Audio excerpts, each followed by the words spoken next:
Good afternoon, everybody. Thank you for your patience with us starting a little bit late. I just got off a plane, so that's why we're late. It's all my fault.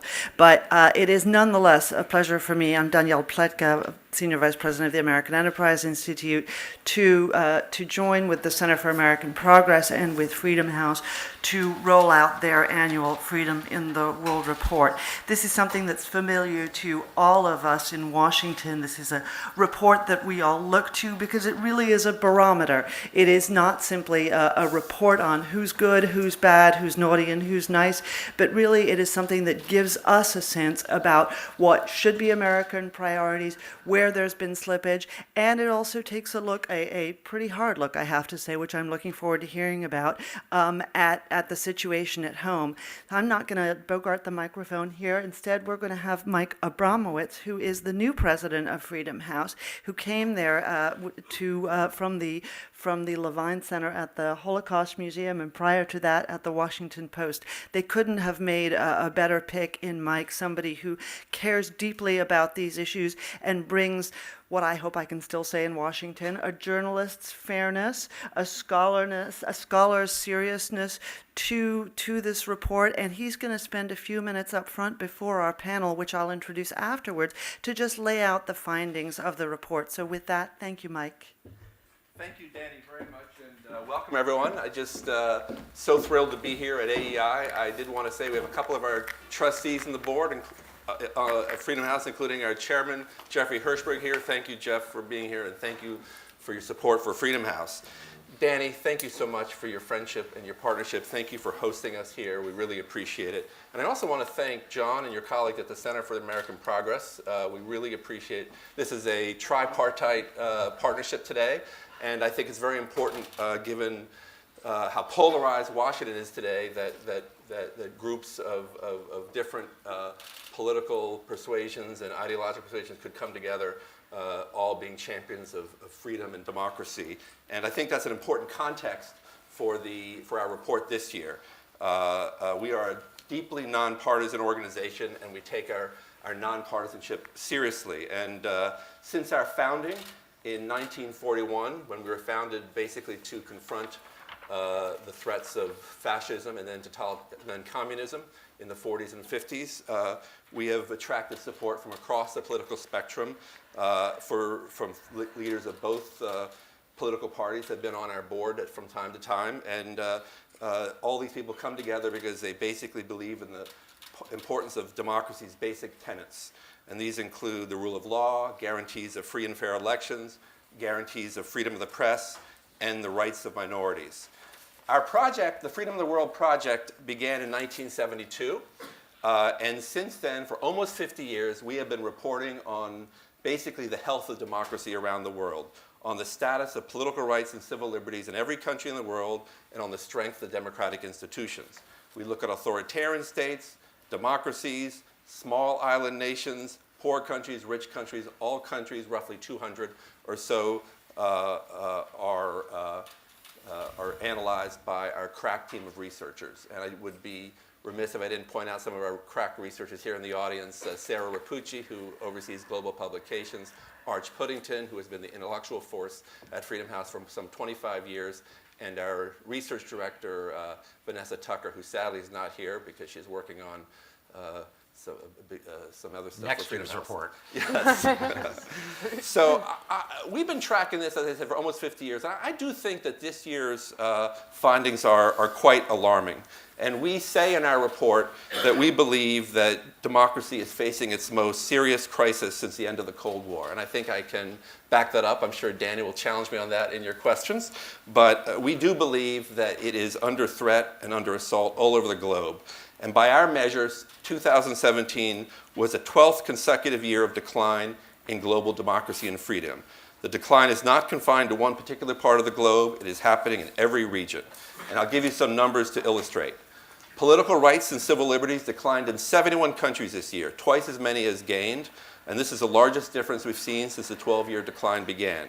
And this includes some very important and influential countries like Mexico, Kenya, Serbia, Tanzania, Saudi Arabia. And over the last 10 years, a full 30 countries have lost 10 points or more on our 100-point scale, while only 9 have gained by a similar amount. So that's almost 3 times as many.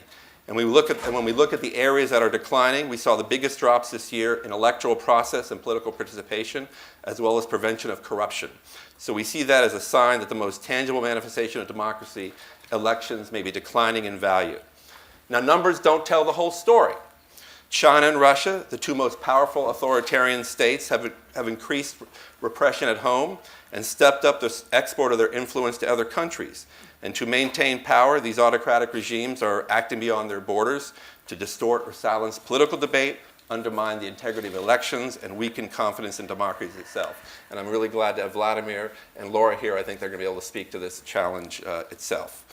What is especially alarming in our survey is that very influential countries are backsliding significantly, including several that less than 10 years ago seemed well on their way to becoming stable democracies, and they are now backsliding. One good example would be Turkey. Our report, for the first time, categorizes Turkey as not free. President Erdogan's response after a failed 2016 coup attempt has become a sprawling witch hunt.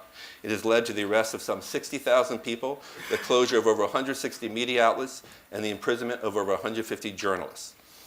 We also see problems in Hungary and Poland, where populist leaders are weakening democratic institutions and seeking to intimidate critics in civil society. Poland's ruling party continues to transform the country's judiciary into a political institution, and the party used its parliamentary majority to push through laws that undercut the independence of Poland's courts and violate its own constitution. Both countries are still considered free under the Freedom House Index, but they're slipping badly. Then there's also Venezuela, which has been transformed from a stable and functioning democracy only a decade or so ago to essentially a military dictatorship. We see other problems. Corruption and repressive states such as Saudi Arabia, Iran, and North Korea are putting global stability at risk by perpetuating long-running regional conflicts, fueling humanitarian crises, and in North Korea's case, rapidly expanding its nuclear arsenal. There was sadly democratic declines this year in Tunisia. Now, Tunisia has been, by and large, for the last few years, a bright spot and one of the few success stories from the Arab Spring, but it's been declining over the last year under our analysis. And then in Myanmar, there's been a campaign of ethnic cleansing which has demonstrated the flawed nature of the country's limited democratic opening, which has been welcomed by the international community since 2010. Now, I would like to just conclude with a word about the United States. We do have a whole panel that's devoted to that issue, so I'm not going to go into great detail. But we are quite concerned at Freedom House about trends in the United States. And I would just begin by saying that Freedom House always looks at the United States, even though we don't usually get a lot of attention for it. Every time we do a report, we do an analysis of the United States. And we did see, even before January 20th, 2016, we did record a downward trajectory of democracy in the United States.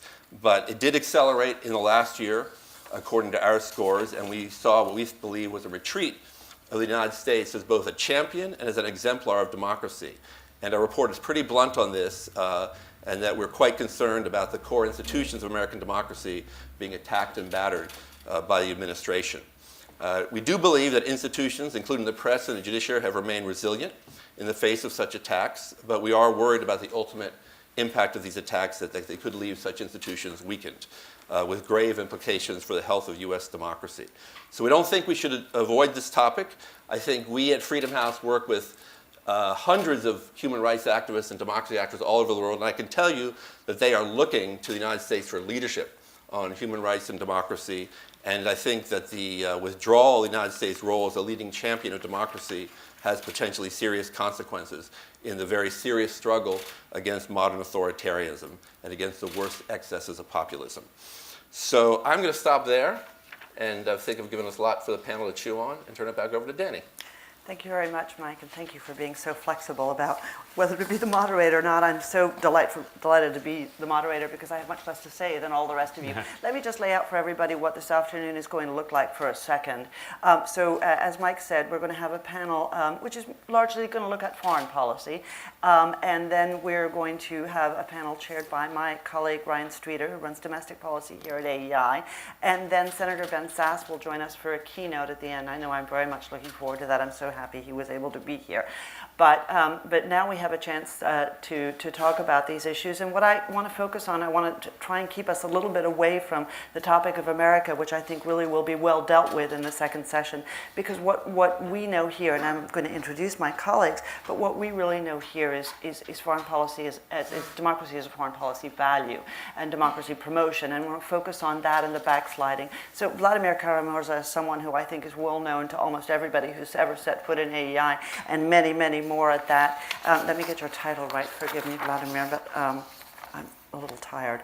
So he is the Vice Chairman of Open Russia and the Chairman of the Boris Nemtsov Foundation for Freedom. His full bio, as is everybody's, is on our website. John Norris is the Executive Director of our partner in holding this event, the Sustainable Security and Peacebuilding Initiative at the Center for American Progress. And Laura Rosenberger is the Director for the Alliance for Securing Democracy and a Senior Fellow at the German Marshall Fund.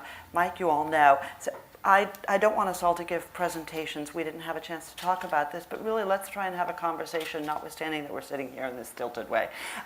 Mike, what I'd really like you to do is just start for 1 second with a little bit of analysis. You gave us a lot of data, but there's no why there. And this is really the question for a lot of us is, okay, Freedom House reports used to be this cause for celebration because the numbers kept going up and up and up, and now suddenly we've seen backsliding for a dozen years. Do you have a feeling for what's behind that? And maybe all of you would like to jump in a little bit. Sure. Well, let me just I don't think there's one silver bullet answer to your question, Danny, but I would sort of put for the group 3 or 4 things to consider.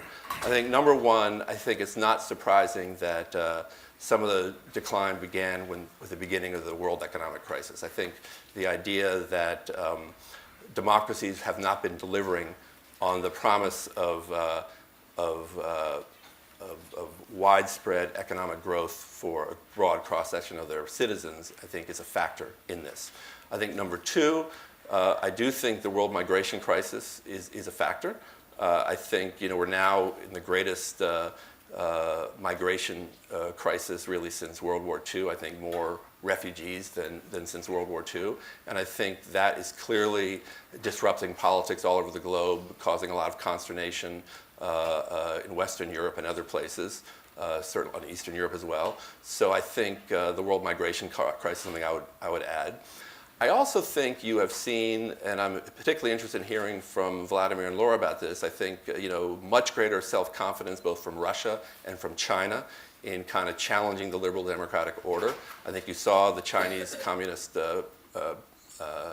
leader at the Party Congress really saying very forthrightly at their Congress in the fall that he really sees the Chinese model of no democracy and stability and economic growth as a model for democratic countries other developing countries to emulate. And so I think Russia has been making a strong case that democracy breeds instability, chaos. And I think in the current economic climate, that kind of argument has some traction among people. And I do think I don't want to dwell in the United States, but I do think the United States, and as I said in my remarks, did not just start on January 20th, 2016, but even 17, sorry. But with President, I think that really since the Iraq War, I think there's been an inward-looking approach for the United States on foreign policy, and that has cuts across parties. And I think the United States has not been the kind of champion of democracy and human rights that it had been historically under Reagan or Jimmy Carter, really a bipartisan consensus. So I think that is certainly a factor there too. Okay, I'm going to jump on you about that in a second, but you tossed this to Vladimir. This is a chicken and egg question then. Is Putin a product of this phenomenon or someone who's taken advantage of this phenomenon? And how do you see him fitting into the larger backsliding that we're seeing in Europe? Well, in terms of my country, Russia, I think analysts have an advantage of actually knowing the moment when the trend began radically changing. And that moment was, of course, December 31st, 1999. I'm not saying this was done on the day. This wasn't. In fact, Mr. Putin was very careful, and certainly very shrewd in terms of how he approached his task of transforming Russia from the imperfect democracy it was back in the 90s to the perfect autocratic system that he made from it. And it took some time. He heeded Mussolini's advice, who we know that famous quote, attributed to Benito Mussolini that you should pluck the chicken feather by feather to lessen the squawking. Democracy in Russia wasn't destroyed in one day. It wasn't a military coup. It wasn't something, a one-off event. It was gradual. It was, I wouldn't say slow, but, it took 3 or 4 years, I guess. And actually this coincides with Freedom House rankings. If you look at the first year when Freedom House ranked Russia as not free, was the year 2004, which, of course, came after what I think was a turning point year in terms of transforming Russia from democracy to autocracy. This was 2003. This was the year in which Mr. Putin did 3 things.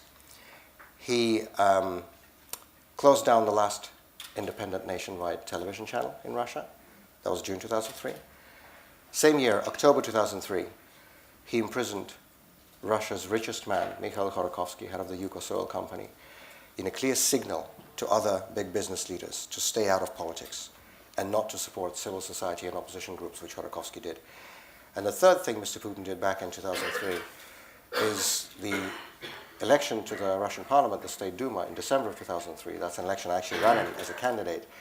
This was the first time since the end of one-party Soviet rule when international observers assessed a Russian national election as being not fair. And this has, of course, been the case ever since. The last time we had an election that at least resembled anything close to democratic standards was held almost 18 years ago now, in March of 2000. And before I came here, I was just flicking through some of the past year's country reports by Freedom House in Russia. And I was looking at it, and there was one phrase that really just struck me. It said, after listing all the issues and the problems that existed, I think this was from 1999, it said, Russians can change their government democratically. This was in the Freedom House report from, I think, 1999 in Russia. I'm actually old enough to remember when that was the case. For many young Russians, for many representatives of the new generation, the people who have spent their entire adult lives, or in many cases their entire lives, under Vladimir Putin, because he's been in power for more than 18 years now, this sounds like something from a fantasy novel. And of course, in case you haven't noticed, we are meeting here today in the midst of Russia's heated presidential campaign, right? And there are many ways in which, over these almost 2 decades, the Putin regime has mastered the art of controlling and manipulating the electoral process at every stage, from deciding who gets access to television, to using the administrative resources, so-called, during the campaign and the voting itself, to, of course, correcting the final vote tallies when they need to achieve the desired result. But I think it is frankly enough just to mention one fact about the 2018 Russian presidential election. There were 2 prominent opposition leaders who were planning to challenge Mr. Putin in 2018. One was Boris Nemtsov, the most recognizable face of the Russian pro-democracy opposition, former deputy prime minister of Russia, who led protest marches, tens of thousands of people, against domestic repression and against the foreign adventures of the Kremlin, including the war in Ukraine. Forgive me? Okay, thank you. She can't hear. Oh, I'm sorry. Who exposed and publicized abuses and corruption by government officials, who campaigned internationally, including here in the US, for accountability in the form of targeted sanctions on human rights abusers. And Boris Nemtsov was considering a challenge to Vladimir Putin in the election of 2018. Of course, he's not going to be on the ballot on the 18th of March, because nearly 3 years ago, in February of 2015, he was killed on the bridge in front of the Kremlin. And the second opposition leader who was planning a challenge against Putin is Alexei Navalny, the anti-corruption activist who came a close second in the Moscow mayoral election in 2013, and who spent the past year campaigning across the country, opening campaign offices in dozens of regions, attracting hundreds of volunteers and thousands of people at campaign rallies. And he will not be on the ballot because the Russian authorities have deliberately disenfranchised him with a politically motivated court conviction that was, by the way, overturned by the European Court of Human Rights. And so he's not going to be on the ballot in 2 months' time either. It's not difficult to win an election when your opponents are not actually on the ballot. And the Kremlin likes to repeat this mantra of how popular Vladimir Putin is among Russian citizens. And unfortunately, very often, too often to my mind, this is being uncritically repeated by Western commentators. Well, I think it's just important to remember that this so-called popularity of Vladimir Putin was never, not once, tested in a free and fair election against credible opponents. I hope we'll be able to come back and talk a little bit about not just the decline in freedom in Russia, but also Russia's increasing aggressiveness in promoting this idea abroad. But Laura, perhaps you could talk a little bit about some of the issues that Mike flagged as well. You have a background in not just in the broader questions, but also in Northeast Asia. So how do you see, where do you see this coming from? How do you see it? How do you see the changes ahead? Yeah, I would, first of all, just really endorse Mike's points about some of the trends that we see, and I won't repeat them, but just sort of stipulate that I would second them. And I think that the points that Vladimir made as well are really important. We were talking before about one of the things that we've seen now is as Putin is trying to export this democratic erosion, the tools that Putin is using are all tools that have been tested and perfected over time at home. And I think that that's really important to bear in mind, that there are really important connections here between whether it's the tools of propaganda and disinformation, the tools of kleptocracy that are being used to erode the fabric of our democratic institutions, that these are all interconnected, number one. Number two, one thing I would add to the really good list that Mike gave in terms of the trends that we've seen that I think are at least playing some role in the democratic erosion that we're seeing is the role of technology. And it's a really complicated one because several years ago, I bet if we rewound the tape to the Freedom House, Freedom of the World launch, we might have heard a conversation post-Arab Spring that technology was playing a role in accelerating, democratic consolidation. And now we're having a conversation about the opposite. And my own personal view is that it's not either or, it's both or neither, but that we haven't yet understood both how technology can be used to undermine our democratic institutions, nor have we understood really the impact that technology is having on the fabric of society that is so important in upholding not only, the rule of law itself, but the norms that are so important in any functioning democracy. The last piece I'll just address very quickly is the Northeast Asia point that you raised. I think that one thing to keep in mind, as far as both what Xi Jinping and Vladimir Putin are doing in terms of undermining democracy outside of their borders, it really has a lot to do with, again, consolidating their own power at home. By being able to discredit democracy as a system, it allows these authoritarian leaders to be able to say to their people, you don't want that chaos, you don't want that system, we can offer you something better. In the case of Xi Jinping, or in the case of Putin, still trying to make good on his promise of some sort of economic development. I think Mike is absolutely right in terms of the kinds of power projection that Xi Jinping is trying to offer. I think that Xi really is trying to promote an alternative system to export to Asia and beyond. I think Putin really just wants to export maintain his own wealth, and kleptocracy is sort of his own ideology, and that's basically the end of it for him.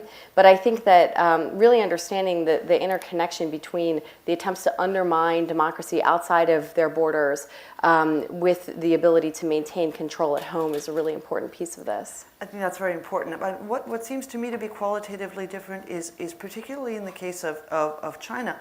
But I would say this is something that they have in common also with Iran, which likes to project itself as which is another one of these sort of nostalgic empires, if you will, which is that they like to project themselves as protectors of the faith or the nation, and the willingness of Xi Jinping in particular to use Chinese populations elsewhere and to seek to dominate Chinese populations, whether in U.S. academic circles or in Europe, is fascinating.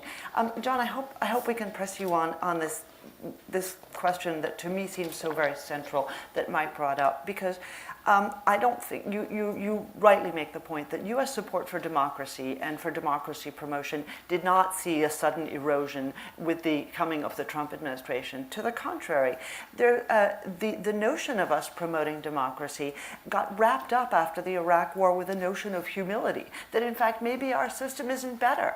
Now, I will confess to you, I always thought that was really not a great idea. but I wonder how pervasive you think that is, and if you can talk a little bit about how the Obama administration also dealt with that, because Freedom House had its funding whacked under Obama, as did the State Department's democracy promotion activities wholeheartedly. And so, again, this is not just this is a bipartisan problem. Absolutely agree. And, I think part of it is there's the funding and the programs and efforts at democracy promotion that have always been central and bipartisan in U.S. history. But I think the other part that is really powerful is setting the tone. Every developing country I've ever worked in, you always hear mimicked back to you what they think will resonate in Washington. After September 11th, I sat down with Charles Taylor, and he assured me that they were fighting the lurid rebels because they were terrorists, like Al-Qaeda. And Royal Nepalese Army officers told me the Maoists were hell-bent on jihad. And, none of it made any sense whatsoever, but, they wrapped themselves in those arguments. So, when we have a president who smiles and nods when a fellow president brags about throwing people out of helicopters, that's not great for civil society, and that's not great for democracy. But, I do think that it's a wake-up call for democracy across the world, that this is a period of pushback, and I think we can't underestimate the power of the economic crisis in unleashing all of this. You look at the history of the 1930s around the world, the appeal of communism and fascism in the United States, the appeal to put America first, what happened in Europe, the language, the rhetoric, the tactics were very, very familiar. But I think one of the great things that's happened from these years of democracy promotion and its bipartisan support, and the fact is we don't own it. Democracy is not an American enterprise. We stole it from the French anyway. And I think that civil society around the world recognize this isn't about some push at the top. This is about individuals standing up for their voice, for their agency, for their ability to shape the government that they want. And I probably would differ from my fellow panelists a little bit in, I think what we see out of China and Russia is desperate weakness. The great piece in the Post last week about how China wants to institute a program to install facial recognition software so they can identify every single person in China by their face and assign them a social good score as to their relative threat to the stability of the government. Imagine being so weak in your hold on power that facial identification software for 1 billion people and keeping track of them and assigning them a score seems like a good idea. Imagine you are so weak in your hold on power in Russia that you need to get constant Botox injections in your face and ask your media staff to Photoshop pictures of you riding exotic animals with your shirt off because it projects strength. And I think that there is the sense that China and Russia are driving this pushback against democracy, but it's very tactical, it's very desperate, and it is, in a lot of cases, really being driven by kleptocracy that Laura talks about. I love your approach. Can I just very quickly, just a Yes, couple of words? absolutely. Absolutely, it's driven by weakness. There's no question to my mind on this either. I mean, it really sounds self-evident, but why would a strong and popular government need to rig elections all the time? Wouldn't it just win them? Why does it need to keep its opponents off the media, off the television, off the ballot? Why does it need to put its opponents in prison? We now have, according to the latest estimates from Memorial, which is the most respected human rights organization in Russia, and these are very conservative estimates, even restricted, we have more than 100 political prisoners in Russia today. That's a number approaching late Soviet figures. Why would a popular government and strong government need to do that? Why would they need to beat up and disperse peaceful opposition rallies? And of course that is the behavior of a regime that is weak, that is uncertain.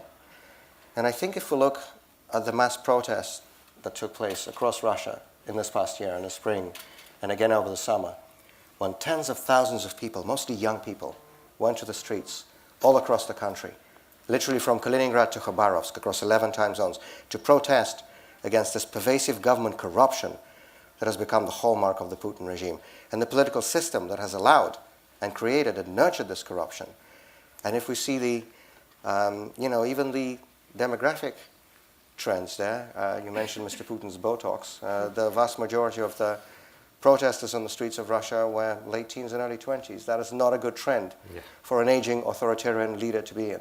So absolutely it's a sign of weakness. And looking at those protests and looking at these trends and looking at the rising protest sentiments across Russia, especially among the young people, I think this regime is right to feel weak and insecure. So, two questions for you all. The first is that, I guess I'm not as strongly with you, Mike, about the fact that there has been a bipartisan consensus around democracy promotion over the years. I think it's always been a relatively fraught question, with the party out of power always being more pro-democracy than the party in power for a variety of reasons that have to do with governing. But having been having had this as part of our foreign policy for so many years, the backsliding does seem to be a little bit of a problem. If in fact this is going to be a constant effort, the American people are right to ask a question about whether this is a practical effort on our part. Are we good at this? Are we succeeding at it? And a second part to that, I don't know if you remember, but we talked about this. We had Pew here at AEI to discuss a new survey that they did on attitudes towards democracy. Now, it was the first one they'd ever done, so there was no comparison to be made. But there were some pretty shocking findings about young people and their attitude towards democratic norms. In other words, that young people didn't actually think that democracy delivered. Now, is that just totally wrapped up in economics and inequality, or is there something actually at work here that we should be worried about? Any of you, please.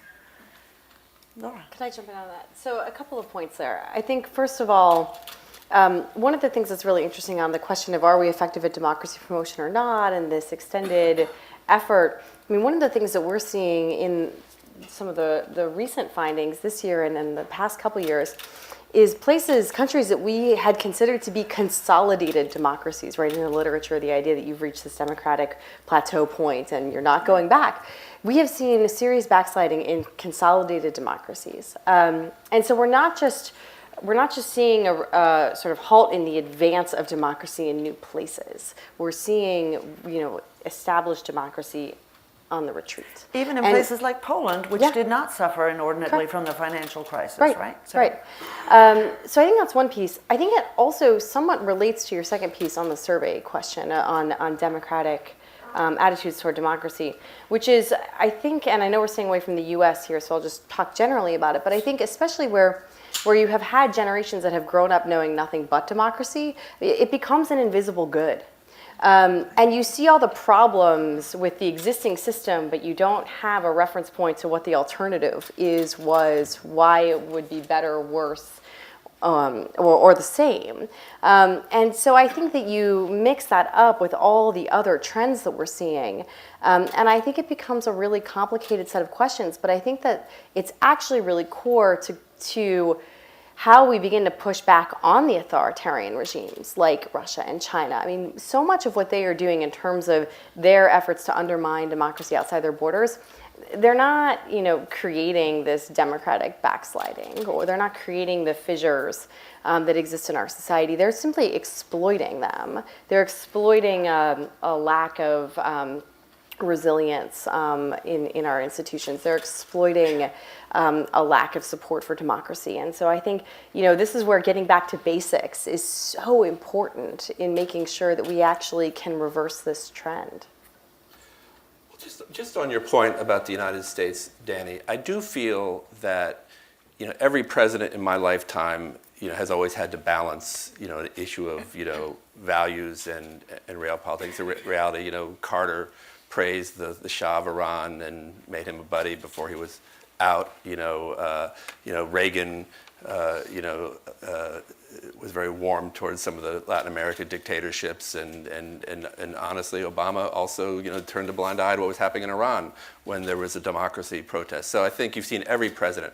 I do think that in the national security strategy that was recently unveiled by the White House, did start talking about this. But I think it would be good, for the administration to articulate more of our values in their statements.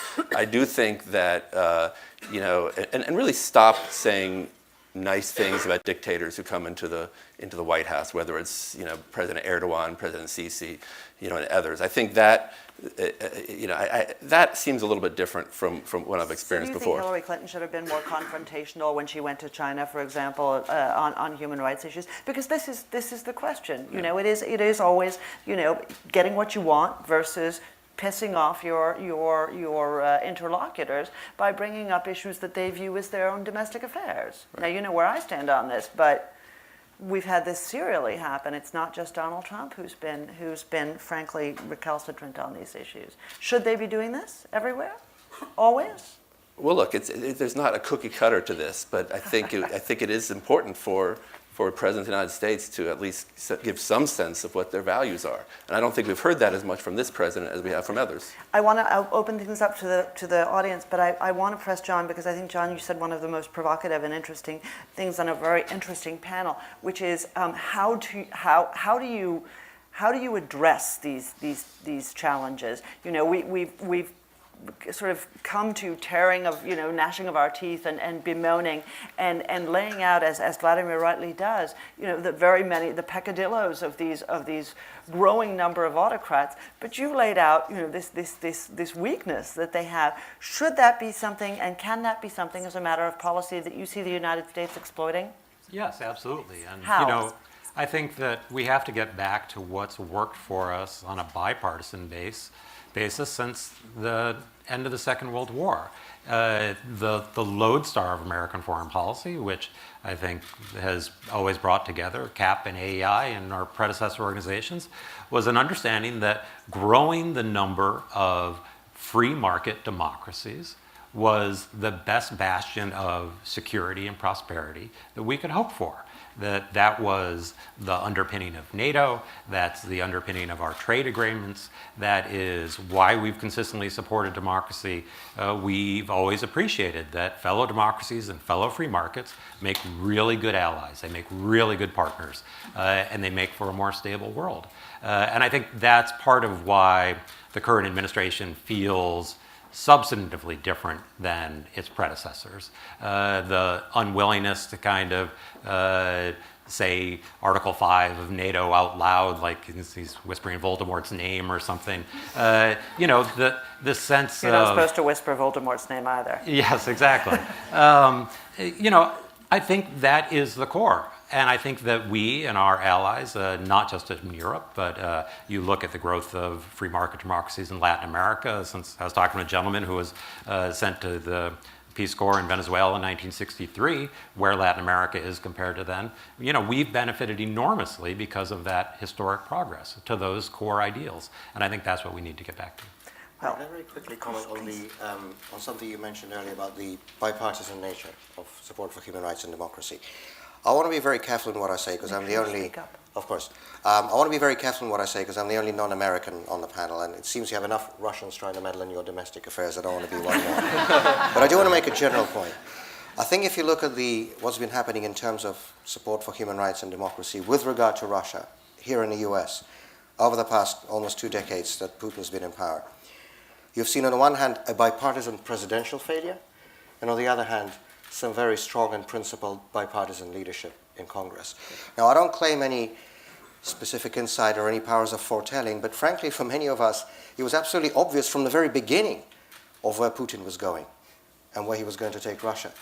Russia is a country of symbols, and you only needed to see what Putin was doing himself. He began his rule in December of 1999 by coming to the Lubyanka Square, where the old KGB headquarters was, and unveiling a memorial plaque to Yuri Andropov, the Soviet KGB chairman, who was best known for initiating or setting up the 5th Directorate, which was tasked with suppressing political dissent and expanding the practice of punitive psychiatry, which is where they used to put political dissidents in mental asylums. So he unveiled a memorial plaque to that guy, and within the first year of his presidency, he restored the music of the Stalin-era Soviet national anthem. Now, Russia is a country of symbols. For those who were willing to notice, those were the signals early on. And of course, as we already discussed, Mr. Putin began to move very quickly to quash independent media, to begin to rig elections, to get rid of political competition. And all this time, first President Bush was looking into his eyes and getting a sense of his soul. Then President Obama was declaring a reset and praising the work President Putin has done on behalf of the Russian people. And this was not just the US. There's many Western European countries do the same. But since we're here, we're discussing the US. So in what I see as a clear bipartisan failure, presidential bipartisan failure from this country in terms of democracy and human rights in Russia, but also very strong and also very bipartisan principled leadership on human rights that we saw from Congress. When Boris Nemtsov and I began to work with members of Congress to get the Magnitsky Act passed here in the US, those targeted personal sanctions on human rights abusers, our biggest supporters from the very beginning were Senator McCain and Senator Wicker on the Republican side, and Senator Cardin and Senator Lieberman on the Democrat side. And frankly, I think that's how it should be, because support for the rule of law and human rights should not be an issue of partisan politics. That's my personal opinion. Thank you for that. I think many of us agree. The rules. Raise your hand. I'll call on you. Wait for a microphone. Identify yourself and ask a question, please. And if you have no questions, I'm going to sing. So yes.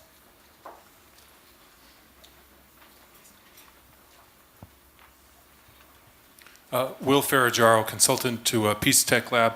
I wonder, with the idea of taking the larger picture, with the idea of where there's a crisis, there's opportunity, whether there's not an opportunity, and I'm thinking of the U.S. here, and but perhaps other countries, that have not emphasized global norms regarding democracy and freedom domestically, that this is an opportunity to, in fact, link to global norms where the norms are not strong in the United States right now. And I'm thinking this is probably an idea that is a political... Do you have a question? Yes, the question is whether this is possible, and even if it's political kryptonite right now, whether this is something civil society should be working on, even if political leadership won't touch it, is to actually inculcate global norms in the U.S. where we currently see our democracy as exceptional. Mike, maybe that's something you can address. I'm not sure exactly what you're driving at, but what I would say is I think the United States itself has a long, rich tradition of ideals that were based in our founding that could be the basis for a renewal of American democracy. The First Amendment. As a former journalist, I worry deeply about declining support for that idea. And so I think there's enough to work on in terms of the United States ideals to renew democracy that I think that's where maybe my focus would be, at least in the United States. Could I respond to that quickly? Yes, please, go ahead. Well, the norms of democracy are global norms, and certainly for countries, for example, like Russia and the United States, that are members of the Organization for Security and Cooperation in Europe, the OSCE, those democratic norms are actually codified as part of our international obligations. This relates to election standards, this relates to standards on freedom of the media, this relates to standards of political competition. In additionally, for Russia, also this relates to us as a member of the Council of Europe. We also have obligations there.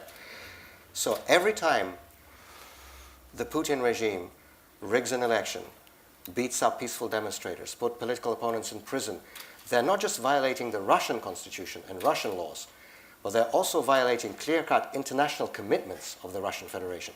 And OSCE documents, including one document which was passed, of all places, in Moscow, it's called the OSCE Moscow document, dates from 1991. It states very clearly, black and white, that issues relating to the rule of law, human rights, and fundamental freedoms are a matter of international concern and are subject to concern of all participating member states. So every time Mr. Putin tells Freedom House or any other NGO or any other government that when they're criticizing what's happening in terms of human rights and the rule of law in Russia, that they're meddling in quote-unquote domestic affairs, he's absolutely plainly stating the untruth, as he is in so many other instances. This lady up here, sorry.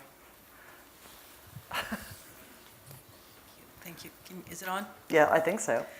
My name is Ilhan Kagri, and the question I have is about the use of religious freedom to actually chip away at civil rights. It's being done in Russia.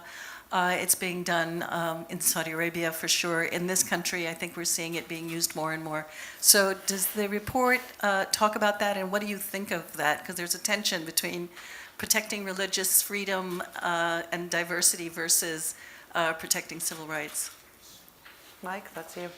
Well, this year's report does not have a huge amount on religious freedom. It's an issue that Freedom House has obviously cared a lot about over the years, and in fact, we did a very good report last year about the state of religious freedom in China, where there's a huge and thriving kind of faith community, I think of roughly 300 million people, and the Chinese government seems to repress certain faiths and doesn't repress other faiths. So it's an issue that we look at. We didn't look at it specifically, but there's definitely a tension between on the issues that you're talking about. I mean, I think there are people like Coptics in Egypt or Christians in Iraq that are genuinely under threat for the practice of their faith, and Freedom House stands with those people. And obviously there has been the use of some countries using the guise of religious freedom to discriminate, is what you're saying. So there's a balancing act there, but there is a genuine problem of repressive governments going after religious minorities, I believe. We can take one last question here. And if you make it brief, we could squeeze in two. But make it brief, please. Thank you. Could you bring the mic? This is my cousin. He's very conservative. Thank you. I'm Ken Abramowitz, and I have a question. In the categories, can you hear this? We can hear you. We can. We can hear you. Go ahead. In the categories that are not free, then you should maybe have a fourth category, which I would call pure unadulterated evil. For example, But Ken, do you have a question? Venezuela. Do you have a question? So why don't you have a fourth category? The really bad guys. And First of all, I don't think that mic full is on. disclosure. Yes. This is my cousin Kenny. I didn't plant the question. I love him, but I will say that the countries that are pure unadulterated evil, Syria, Iran, North Korea, they are really low in the Freedom House score. So there's a very strong correlation between countries that are not free and evil, I would say.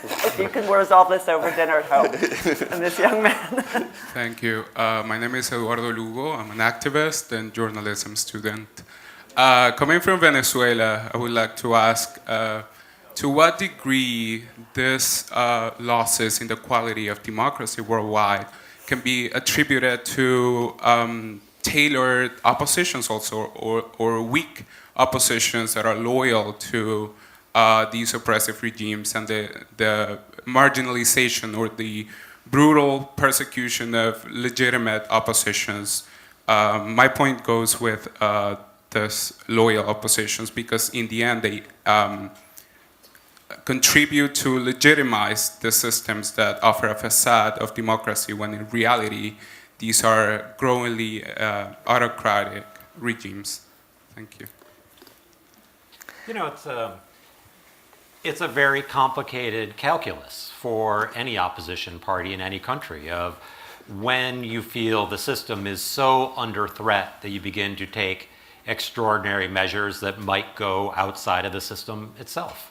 And what is acceptable gaming of the system and what is not. You see it in the United States, you see it in every country of people either trying to bend the rules, and what degree of bending is acceptable. Is more restrictive legislation on the number of people that can vote? Is that okay? Is that not okay? That's a very live debate here.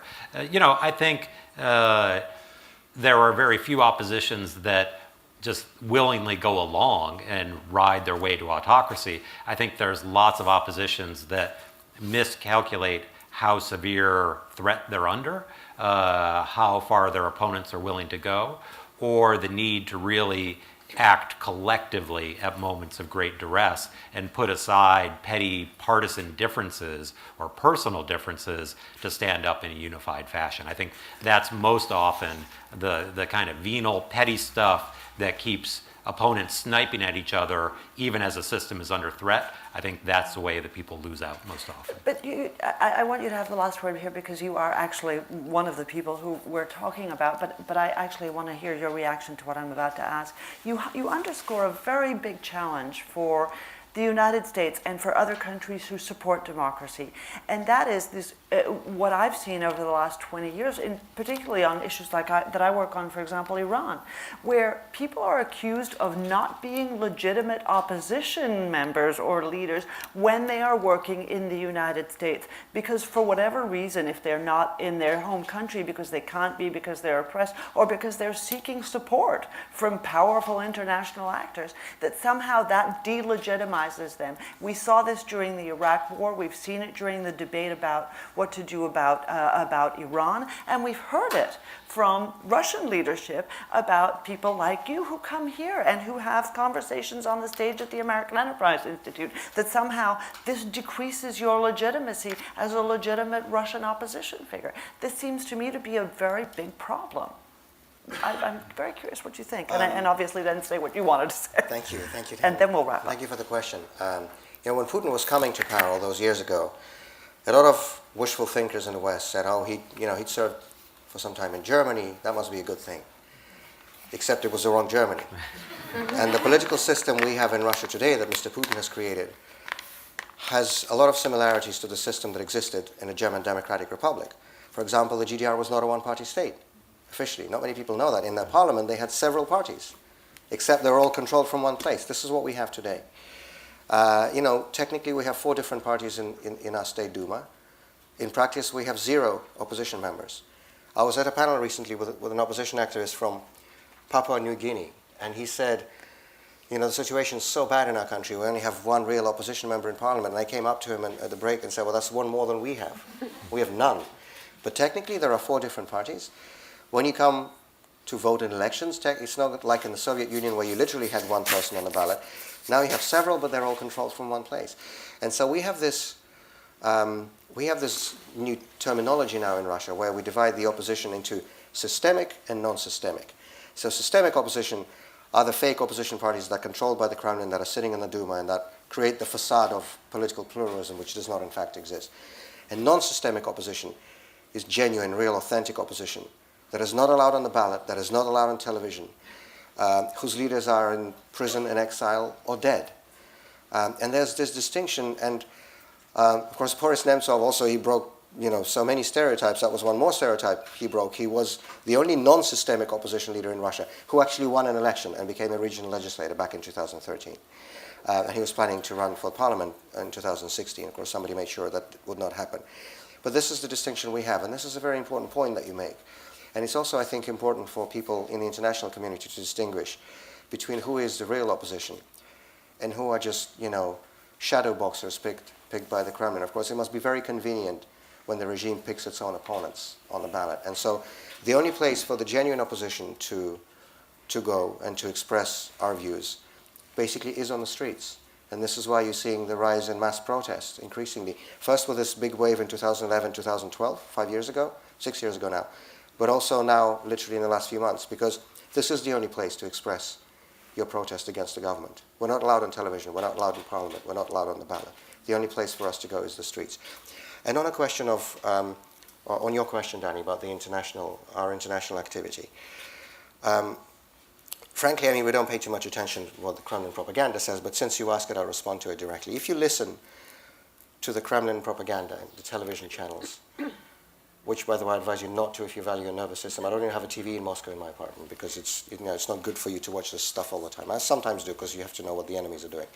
But if you listen to them, they'll tell you that people like me, Russian democratic opposition leaders, come to the West and we ask the West for money or for political support for us. Or we ask you to effect a regime change in Russia, whatever other nonsense they come up with. Now, of course, none of that is true. The only thing we do ask for when we come and meet our international counterparts is that Western countries stop, in effect, supporting the Putin regime, which they have been doing for years, by allowing the cronies and the crooks and the corrupt officials from the Putin regime to bring their stolen money to the West, to buy real estate in the West, to send their kids to study in the West, to buy yachts and properties in Western countries, because this is what they do. They want to steal in Russia, but spend in the West. And by allowing this to happen, Western countries have in effect been enabling this abusive and corrupt behavior. And it is very heartening to see several countries in the last few years, beginning with the United States in 2012, move in the direction of adopting the Magnitsky laws, which are the personal targeted sanctions against human rights abusers. And I want to stress targeted. I'm not for sanctions on Russia. I'm not for sanctions against my own country. We're talking about personal targeted sanctions against the perpetrators of corruption and human rights abuse. And it is very heartening to see more and more Western democracies move into that direction. And frankly, this is the only thing we ask. Don't support Putin. What we need to do in Russia, we will do ourselves. Very good. And I know for our part, we're very happy to try and be of help in giving you a platform to talk about it. But let me thank everybody, Mike, Laura, John, Vladimir, and our audience. If you would just bear with us for 2 or 3 minutes as we switch out microphones and welcome our next panel to the stage. Let me thank everybody, and maybe we can just give a quick round of applause.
Okay, welcome back, everyone. Thank you for your patience as we switched out. I really enjoyed the first panel, and I'm looking forward to the second one as well. My name's Ryan Streeter. I'm the Director of Domestic Policy Studies here at AEI, and I'm really glad that you're all here to join us for this interesting set of discussions and the speech by Senator Sasse later. I'd like to introduce our panelists and then kick it over to them for some remarks about the state of our democratic institutions and democratic way of life here in America. I'd like to start off first by introducing Lee Drutman on the far end of the stage here. Lee is a senior fellow in the political reform program at New America Foundation, and he's the author of The Business of America is Lobbying. He writes regularly for Polyarchy, a Vox blog, which I recommend you read, and he also teaches at the Center for Advanced Governmental Studies at Johns Hopkins University. Before all that, he was a fellow at the Sunlight Foundation, the U.S. Senate, also worked at the Brookings Institution, and holds a PhD in political science from Berkeley. Next to him, Arch Puddington, who is the Distinguished Fellow for Democracy Studies at Freedom House, and was for many years before that the Vice President and Director of Research, where he oversaw the publication of Freedom in the World as well as the rest of the research portfolio there. He's written extensively on international affairs, race relations, organized labor, and the Cold War, and we look forward to your insights into this latest report and what it tells us about the country in which we live in and the crazy times in which we're in right now. Next to me is Phil Wallach, newly at the R Street Institute as of last week, and was a senior fellow at the Brookings Institution before that. Phil writes on a wide variety of domestic policy topics and is the author of To the Edge, Legality, Legitimacy, and Responses to the 2008 Financial Crisis. He's an expert on interbranch relations, American institutions, regulatory capture, and more, and holds a PhD in politics from Princeton University. So what I'd like to do first, Arch, because you are so familiar with the report, I'd like you to walk us through a couple of things. First, just dig into, since we're talking about the United States, just a little bit about the data, without getting too much in the weeds, just what types of things we're measuring. And I ask that because the 2018 report that you just released speaks in very direct terms about the sort of downward trends in democratic life and democratic institutions here in America. I think the language that you use in the report is that this has been happening now for at least the last 7 or so years, and it's accelerated, I think is the term you use in this last year. Other indices, other studies have come to similar conclusions. And so what I'd like to do is have you tell us a little bit about what's going on in terms of the trend lines. We'd like to know about where we are right now, but I'm particularly interested in what's been going on over time. So Arch, if I can turn it over to you so that you can just let us know a little bit about where America stands in the report, the kinds of things that it really does measure, and then talk to us about these trends. What have we seen over the last decade? So freedom in the world was established in 1972, and the officials at Freedom House who decided to go ahead with this project, it was one of the premises behind the project was that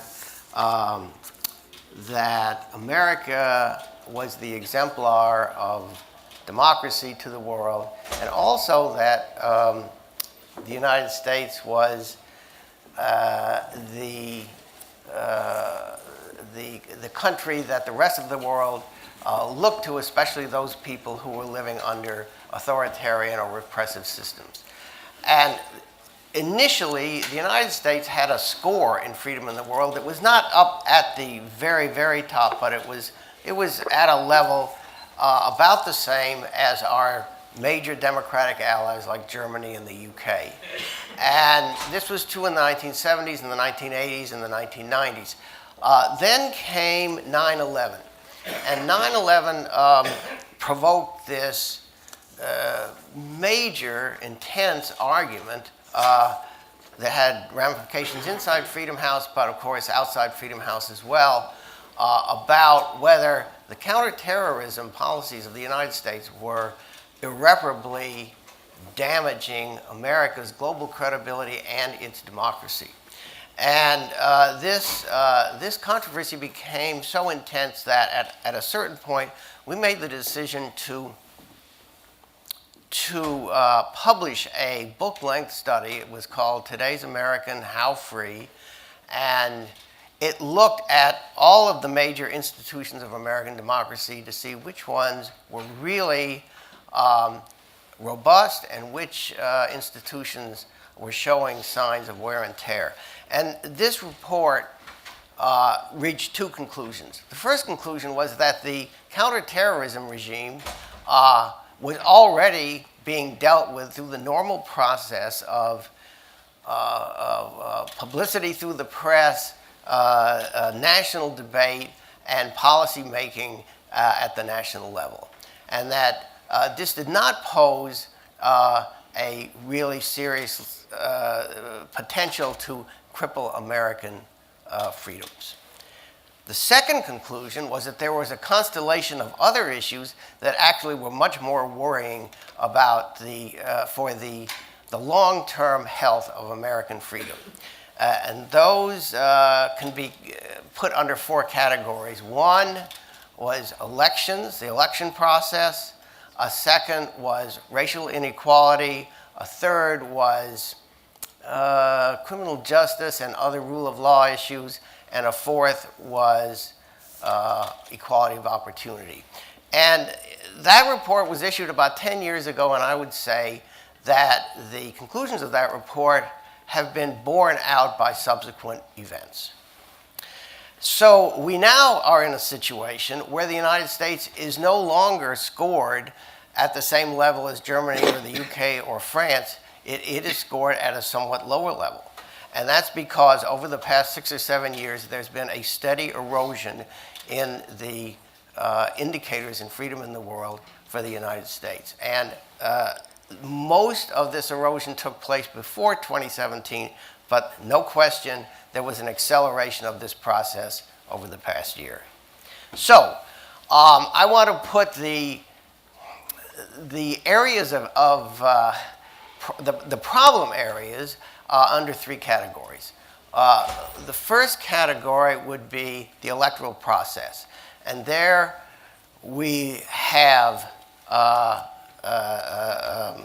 placed a finger on gerrymandering, on these voter suppression laws that have been adopted in quite a number of states, in the chronic problem of money in American politics, and finally, at the Russian intervention in the 2016 election.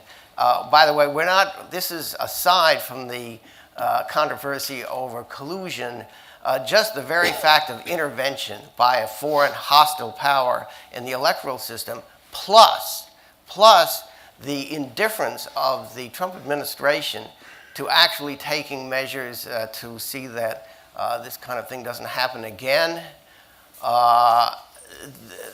It's all combined to lower the score even more. The second category is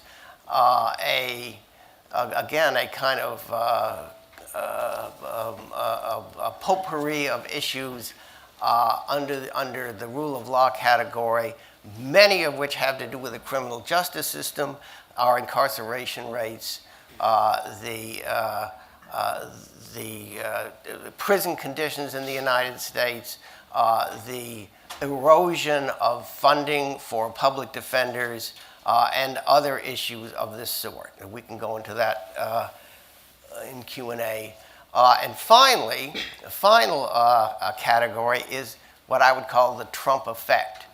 And the Trump effect starts out with the intermingling of Trump's business empire and his presidential responsibilities, the appointment to the cabinet and other high positions of many lobbyists and corporate executives who have been asked to monitor and regulate precisely the industries that they emerged from, the many cases of misinformation and outright lies and inaccuracies about issues that are very critical to the ability of the United States to make policy on a whole broad range of issues where the administration is simply telling lies or exaggerations about what's going on in this country. All these things have combined to bring the score down even more. Finally, I'd like to say one word about immigration. Now, and this is more personal, Freedom House really hasn't, at this point, done very much scoring on the immigration controversy in the United States, but, and we do take the position that immigration is certainly an issue for democratic decision-making, a country that makes a decision democratically not to allow any immigrants in, that's within their democratic right. But aside from how we score a country, we're talking about the perfectibility of the American system. And I have to say that the way that the debate is being carried out in the United States right now is shabby. And that starts with the president and the attorney general and goes on down. And it's a debate that is not designed to promote the greatness of this country. Okay, great. There's a couple of things I want to come back to in what you said, but I want to ask you just one thing. You know, over time, as the Gallup organization has asked the question, what do you consider the biggest threat to the country? The percentage of Americans saying big government has been on a steady increase really since the late 80s, with a slight drop after 9/11, but continued to rise. Picked up more steadily during the same years that you've been noticing sort of decline in our democratic institutions. Do you think I want to ask just about the role of sort of public opinion in here. This sort of feeling of threat from the federal government was on the rise before that. Was that just because of media? Was it because of other things? Were Americans perceiving something that was on the forefront of what you began to measure in the data? I don't know if I can answer that question. I mean, when you look at the issue of big government, I mean, I look at the United States and I look at the countries of Europe, especially the countries of Western Europe. When you compare the government of the United States to governments in Europe, I don't think there's much of a comparison. Big government is much more of an issue over there than it is over here.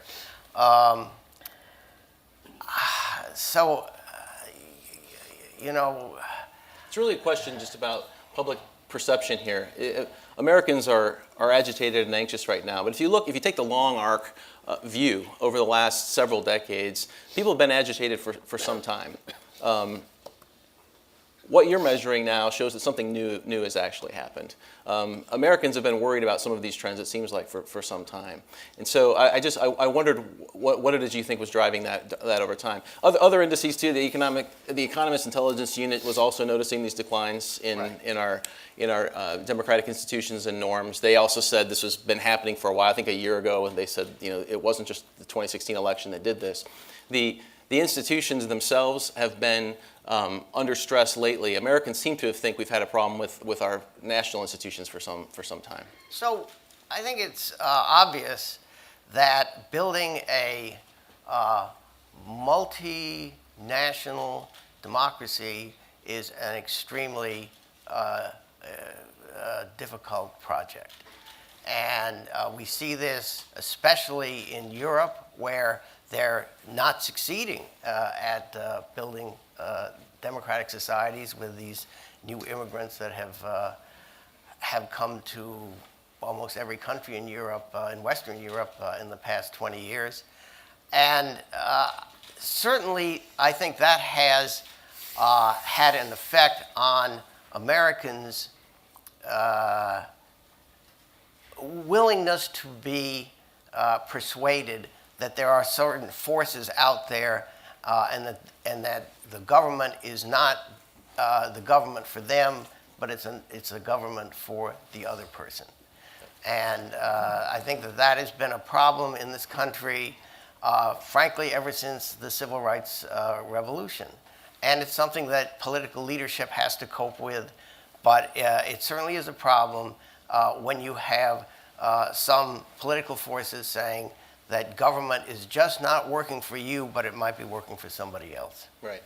So let's talk a little bit just about political institutions. Lee, you've written just about our political system itself being kind of part of the problem here. I don't know what you have planned to say, but how much of what we're seeing in terms of erosions of basic freedoms has to do with our political institutions and the political system itself? Yeah, so I think a lot. I think our political institutions are really old, and they were set up in a very different time, and they're really creaking under the current challenges of hyper-partisanship. So, what I was actually we've focused a lot in the past year on things that Trump has done since he's become president, many of which have sort of run very counter to our norms of political civil liberties in this country. Freedom of the press seems especially salient at this moment, as he's about to call the press the enemy. He keeps calling the press the enemy of the people. He's going to have his fake news summit. But I want to focus on two statements that he made during the campaign. Two statements that I highlight because I think they reflect some very deep threats to American democracy. So here's Trump at the Voter Values Summit in September 2016. He says, "If I don't win, I think this will be the last election that Republicans have a chance, because you're going to have people flowing across the border. You're going to have illegal immigrants coming in, and they're going to be legalized and vote. And once that happens, you can forget it." Then, October 2016, at the second debate, he refuses to pre-commit to accepting the election day results, and he says that he will, quote, "look at it at the time." Chris Wallace presses him, and he says, "I'll keep you in suspense, okay?" So start with the first comment. And I think this speaks volumes about this particular hyper-partisan division that we've fallen into.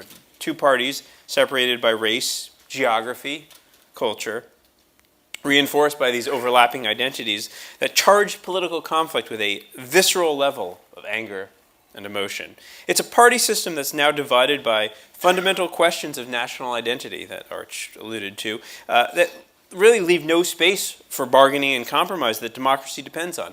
We now have zero-sum political conflict. And given the winner-take-all political institutions in the U.S., which I think are a problem, centered particularly around a single partisan president, this is really, really dangerous. Now, years of bad faith and negative partisanship, this has been growing, have convinced both elites and voters that the other side can't represent them, and therefore that negotiation is pointless, impossible. And we've seen that these animosities have been nurtured and honed in conflicting media narratives, each side consuming only the information diet that puts them in the right, nodding in agreement at the commentators who say that the other side is acting in an un-American fashion. Political gridlock grows because our institutions aren't designed to work in this environment. Trust declines, anger grows. Somebody needs to be blamed. That somebody is the other side. And when everybody that we surround ourselves with agrees that we are on the side of good, it's much easier to explain away defeat as the product of cheating and illegitimacy. When you're convinced that the other side is going to use its power to destroy the values that you stand for, it becomes easier to justify some kind of preemptive strike. They cannot be trusted. They must be crushed. Ends justify means. Procedural norms start to get disregarded. The problem is that once procedural norms break down, we're left with only might to make right, which takes me to Trump's second comment, his refusal to accept the results ahead of time. And it makes sense when the stakes become this high and two sides become far apart, power becomes consequential, that maybe the refusal to concede is the logical next step. Now, fundamentally, democracy depends on an agreement to disagree, right? That's the fundamental nature of democracy, to disagree, and then, after disagreeing, to accept some neutral arbiter, a vote count, a court ruling, the weight of public opinion. But this is the current moment. What happens when accepted norms for resolving differences crumble because they're no longer seen as fair? What happens when there are no agreed upon arbiters left? And what happens when both sides claim an exclusive monopoly on the truth? I see a real challenge here for American democracy because our political institutions are fundamentally built around an assumption that there's going to be some broad shared consensus over a public good. And they are built to require compromise. But our politics, I think, now reflects really deep disagreements over what is the public good. And right now, they are rewarding intransigence and punishing compromise. we see a lot of the warning signs in this bitter, divisive culture war politics that the Trump administration is pursuing. And I fear more of this last chance to preserve America as we know it rhetoric. I fear a refusal to cede power. So here's the big question. How can our political institutions diffuse the zero-sum culture war conflict that's driving all this norm breaking? At the heart of this, I see a big structural problem. We have closely balanced but winner-take-all politics with a powerful presidency as the central prize. And I think a two-party presidential system can work under certain conditions, but not the ones we have now. So my hope that we realize this and we turn our attention to electoral reforms that diffuse this zero-sum conflict, that encourage compromise and broad coalition building. Personally, I'm a big supporter of ranked choice voting and some mild proportional representation through multi-member congressional districts. But here's the thing. If we don't turn our attention to the broken levees, which I think are our electoral system, then the flooding is only going to get worse. And democracy, as we know it in America, will drown. So those are my Okay, remarks. well, we're going to come back to that. I want to come back to some of the ideas you threw out there at the end in just a second. But Phil, I want to get your thoughts on this too. Yeah, first of all, Lee's talking about the erosion of certain democratic norms in our political institutions. Talk to me about whether you share that view.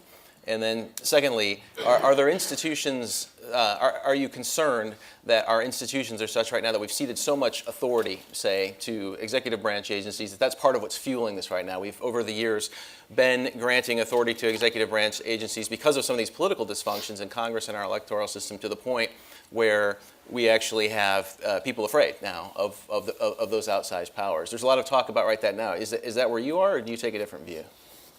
So, depending on how you think about these things, I'm going to come off as either having more faith in our American institutions to endure these difficult times, or as being dangerously complacent, I guess, compared to my fellow panelists. I disagree with Lee when he says that our institutions are not designed to work in this environment of political enmity. This is not the first time in American history of bitter enmity between different factions, and our Madisonian separation of powers has allowed us to work through that in the past. If you look at the rhetoric of the 1790s and 1800s, it stands up to the nastiness of today and goes one better. And so I think our institutions do have the potential to contain and discipline and make this conflict productive, and of doing new things in our politics that ultimately speak to the electorate's concerns. That said, I do very much share Lee's sense that we have entered into an era of zero-sum competition, and that is the mindset, and that is bringing us down. I see Congress as the arena where we really need to have our representatives focusing on concrete problems that then are susceptible to solutions that cut across political lines.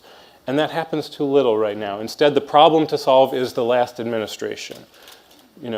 And so everything is about just turning back what they did, and it becomes a downward spiral very much. So we need to figure out some way to reverse that trend. But I have some faith that our Madisonian logic of our Constitution gives us the resources to do that. And I see Trump as being really a very weak president thus far. I see him as taking cues from Congress on an awful lot compared to his predecessors, in part because he just did not come into office with the wherewithal about exactly how to make a policy agenda happen. And so, I think certainly we've seen our partisan teams hold up until today, and even those trenches get dug a little deeper. But I don't see it as a case of sort of our institutions falling apart. I see Congress as checking the president in many ways, in terms of his appointees. I think on judges, he's made the Congress very happy by pretty much doing what the majority wants. And so I see our branches and interbranch conflict working to some degree. And I see that as a healthy trend where Congress may be reasserting itself. There's a lot more that has to be done there, but I think it's going in the right direction. Okay, so we can talk a little bit about congressional reform, but I want to just zero in a little bit on this idea, and we'll leave time for questions before the senator comes, of zero-sum politics, what you both described as zero-sum politics, which has several expressions. And I wish I should have said at the outset, we should have been joined today by Diana Mutz from the University of Pennsylvania. She awoke sick this morning and wasn't able to join us, and so we wish her a speedy recovery. She would have been good to talk on this. Sean Trendy with Real Clear Politics was also supposed to be here and got stuck in a blizzard, so thank you three for showing up. And they would have had something to say about this issue too. But on the zero-sum politics, that has various expressions. It expresses itself in our ideological polarization. We know that we're more polarized than we have been in recorded history in terms of burrowing into our own camps and being in our own bubbles and talking with and associating with and reading people who think like we do, and being more angry than ever at the people on the other side, not wanting our kids to date or marry people from the other side and so forth. So there's ideological polarization, populism, identity politics, these various expressions of our democratic life where the goal is to extract demands from those in power, the establishment, elites, or what have you.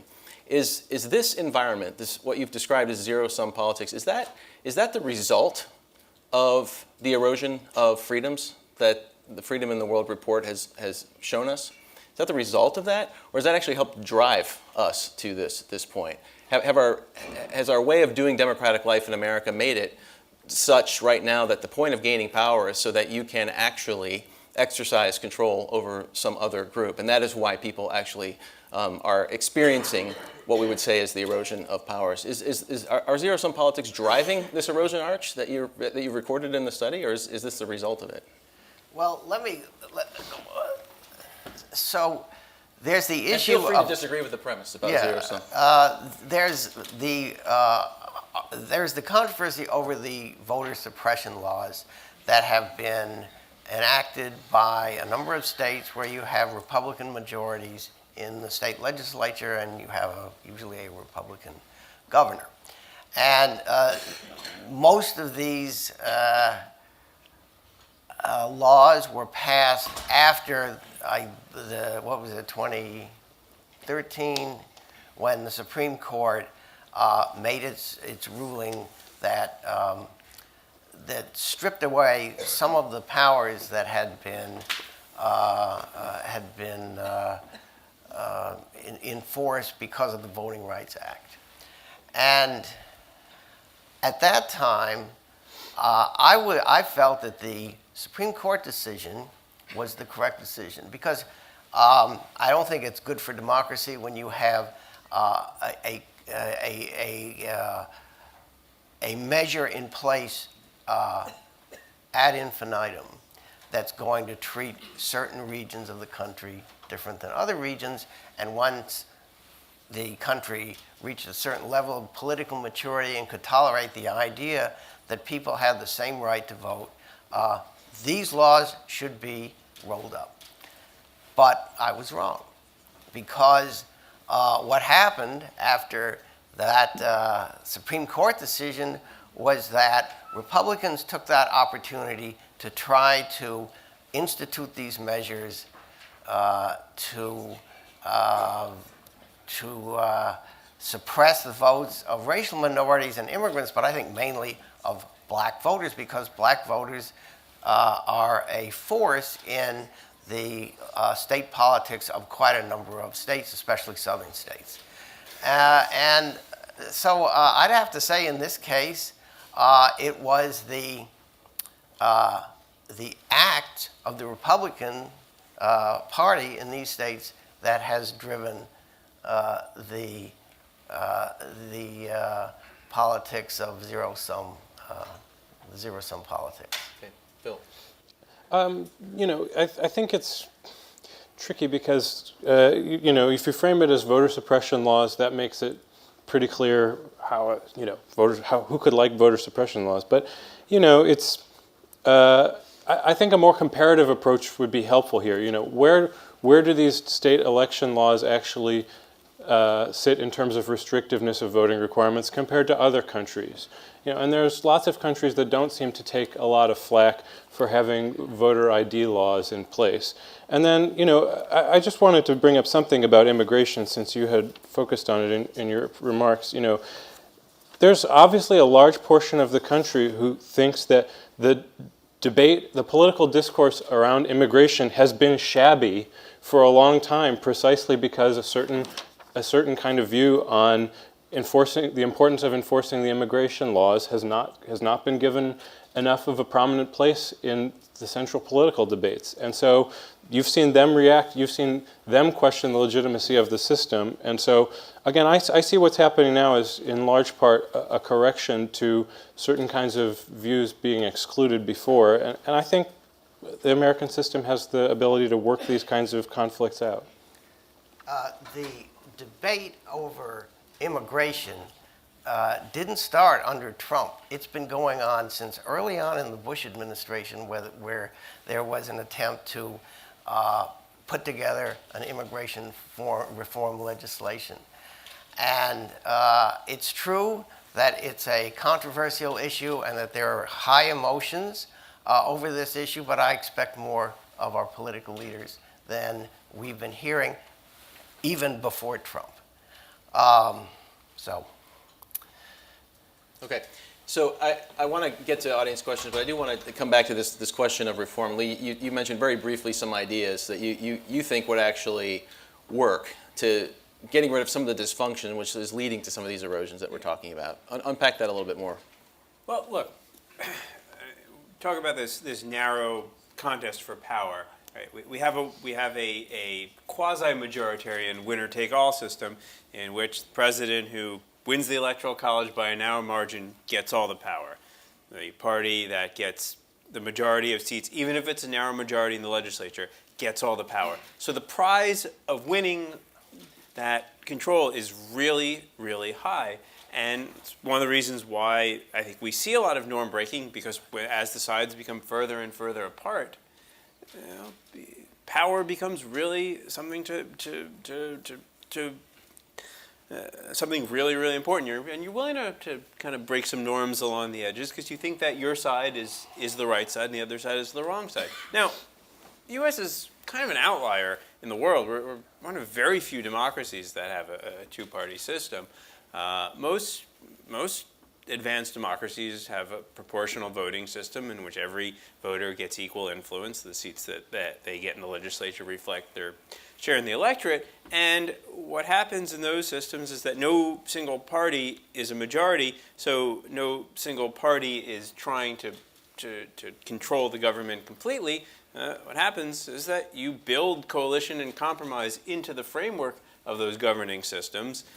So parties have to compromise. Parties have to form coalitions. Those coalitions are fluid. No one single party is going to dominate politics completely. So I think there are some opportunities to move towards more proportional voting in the U.S.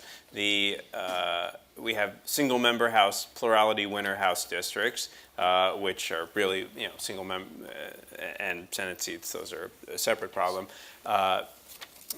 Enforce the two-party system. Strong presidentialism strengthens the two-party system. We can change those rules. There's nothing in the Constitution that says we can't have multi-member districts. In fact, a lot of states had multi-member districts early on in this country. Multi-member districts with ranked choice voting gives us a multi-party system. Ranked choice voting, I think, would also diffuse some of that zero-sum conflict. So we don't have to have this zero-sum winner-take-all politics. It's a function of our political institutions. Right now, it is driving us into this incredibly bitter trench warfare that our politics has become. But we can change our institutions, and we'll get politics of coalition and compromise. Great. I know you have thoughts on this. Just a small follow-up. I mean, it wasn't, and it hasn't always been this way. I mean, I think the presidency has always been a great prize that each party covets to use the powers of the office to beat up on the other side. That's always been true. Freedom House report starts in 1972, which seems a little bit funny since that's approximately when the Watergate break-in was happening. And President Nixon was considering firebombing the Brookings Institution where I used to work. So, you know, things have always been rough around presidential politics. I think the question is, in part, is how does Congress relate to that institution? And I think that's what has gone wrong lately, is that Congress has seen itself too much as a handmaiden to the presidency and has just allowed itself to be marginalized, or actually accelerated its own marginalization in some ways. So I think, you know, our institutions were the same in many respects 40 years ago, and Congress was a lot more feisty. And so I think part of it is about changing our political culture and about what we expect out of Congress. Yeah, and you can talk a little bit about this. I know you've written about this recently, that Congress has done this before. I mean, there have been times when Congress has been able to self-correct in light of an overreaching executive as well. Yeah, definitely. So the two leading 20th century examples would be after the New Deal and World War II, kind of country catching its breath, Congress passing the Legislative Reorganization Act and the Administrative Procedure Act in 1946, really very significantly changing the status of the executive branch that they felt had gotten too powerful. And then, again, in the era I was just talking about, after LBJ and Nixon, they felt had been misusing Congress, passing a series of reforms in the early 1970s to, again, re-empower the institution. So there is that Madisonian logic at work, prompting Congress to think institutionally on its own behalf and change things at a sub-constitutional level such that it can compete more effectively. And I'm hopeful that can happen again. All right, very good. We've got some time here. I'll take some questions because I know, given the current environment, I'm sure we've got a number of them. The Senate is actually working. By that I mean the senators are actually working right now, meaning they're voting, and so the senator's just a few minutes behind. So we've got a little bit of time for some questions here.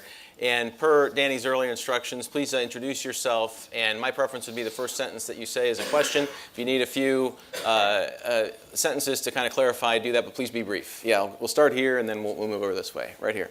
And please do wait for the microphone to reach you.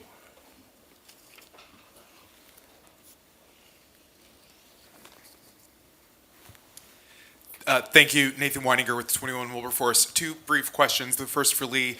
How do you account for the extreme instability we've seen in proportional representation systems in Western Europe in recent years?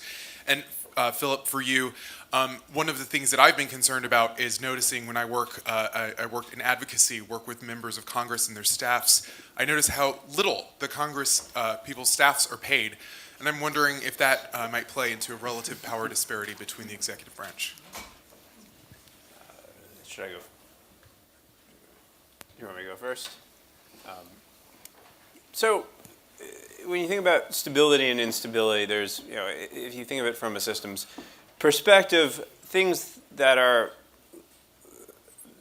the two-party system is a very rigid system. So it doesn't allow for a lot of flexibility. Proportional system allows for more flexibility, which creates short-term instability, but the system is able to adjust, right? So you look at what happens in Germany, right? You know, there's a AfD party, far-right party, it gains some traction. Now there's a little bit of instability, and then you have a coalition forming in the center. You look at what happens in France, which is not quite proportional voting, but has a multi-party system, right? You know, the Socialist Party falls away, a new party can emerge, right? So it's a question of whether the system can fix itself. Proportional systems have some short-term instability, but that allows for longer-term stability. Also, all proportional voting systems are not the same. So, you know, people often say, well, Israel or Italy are chaotic systems, but there are different threshold levels, different political cultures.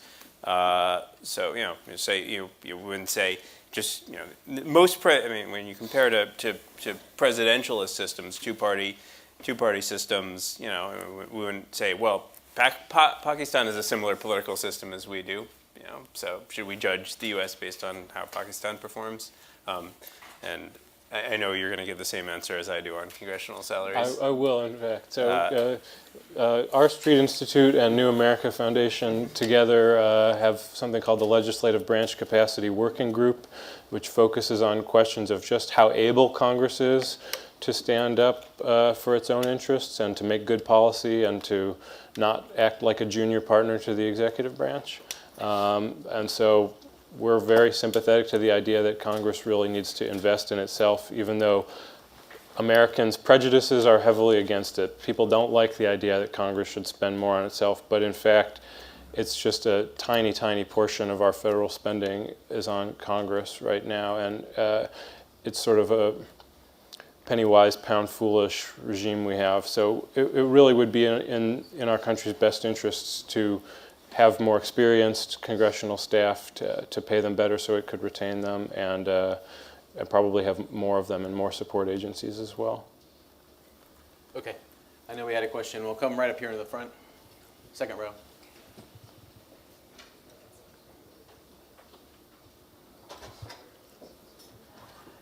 My question comes from something that Laura said in the last panel and something that you said, Ryan, which is that Americans are generally against big government. And the question is, how much do you think the media and sort of framing of issues, what kind of a role does that play in actually creating ideas? So many people are against Obamacare, but they're for the Affordable Care Act. So maybe Arch can answer this, is that, Americans don't really have a chance to have a sort of an independent thought because the framing is so controlled. Good thoughts? I think it's harder today than it's ever been, not because the media is framing the issue in one particular way or another particular way, but because the media is itself so divided, and you have the added layer of social media, so that you can, especially through social media, you can build up a media campaign against something and make it appear that if this measure is passed, it will mean the end of your freedoms. And Obamacare, I think, was to a certain extent a good example of this, but it can be done with just about anything. And that makes it much harder to build popular consensus behind any kind of social reform today. I mean, look, American people are a certain percentage of the American people are very dissatisfied with how their health care is paid for and what kind of insurance they have and these issues. And I think that they're in a position right now where they don't really have any sense of what kind of system would work, because the debate in the discussion over this, the discussion and debate have been so warped by the conflicting and very intense media campaigns that have gone on. Can I add? Okay, yeah, go ahead. So, I mean, this is a broad problem in public opinion, that Americans are divided. Americans don't like big government in the abstract, but if you ask people about specific programs, they really like specific programs. And in part, it's because, there's this sort of long-standing, going back a long way in public opinion research, that Americans are symbolically conservative, but operationally liberal. Right? Symbolically, I don't like big government. I don't like government wasting my tax dollars. That's the symbolic. But operationally, well, yeah, I actually want Social Security, and I actually like my Medicare, and I think Medicaid is important, and I think the government should spend money on education. Yeah, and I want a clean environment. So it's, in some ways, liberals and conservatives are speaking past each other in this debate over big government versus operational programs. And, frankly, as the party of small government, Republicans have been talking about the problem of big government for a long time. Now, I think where both conservatives and liberals can agree is that everybody wants efficient government. But that's not the debate that we're having.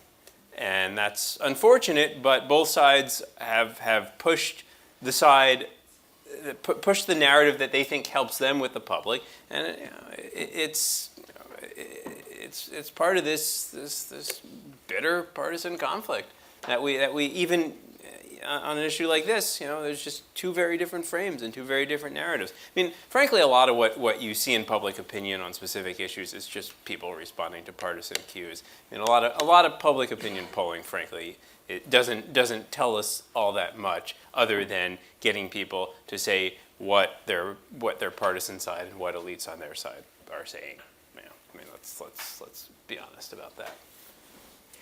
And there are a lot of outlets out there. It's not just a couple of controlled media environments, right? It's a very sort of diffuse, but it's having the effect of driving us into these polarized camps. And so I think the reason I brought up the big government sort of question is the question is framed as, what do you think is the greatest threat to America?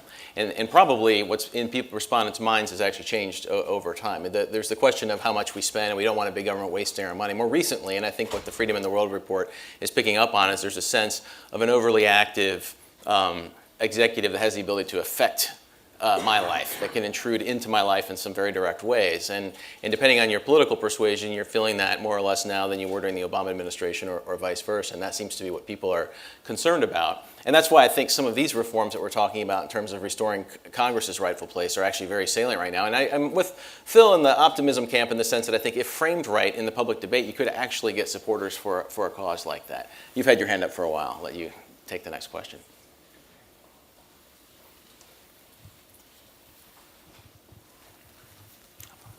Hi, my name is David Krukoff. I'm with Douglas County, Maryland. I'm the leader of the retrocessionists. It seems to me that you have two poles. Hang on, we all have to Google that real quick. I think we know what that is if you think about it. But anyway, we have two poles, and we have a center that's begging to be represented. Why is it, particularly in this day and age when technology is so powerful, cannot, like a Bloomberg and a Cuban team up, make a third party and really sort of move forward? Historically, why haven't third parties progressed? What's preventing something like that from happening now? Why can't a radical centrist, a reform-based person have an ascendancy? Thank you. Well, I mean, yeah, historically third parties in America have gotten their concerns absorbed into what the two main parties have been doing. I wrote an article about how the Whig Party in the 1850s actually managed to disappear and get pushed out by new agitating parties, and why, what that tells us about the current political environment, whether that kind of thing could happen again. I mean, the political duopoly we have today is much stronger than it was back in the 1850s, when you could literally write your own ballots and have your supporters drop them in the voting box. So I think the bigger answer to your question is, what is the platform that galvanizes this silent majority? And I don't think Efficient government, you just mentioned it. I'm not so sure.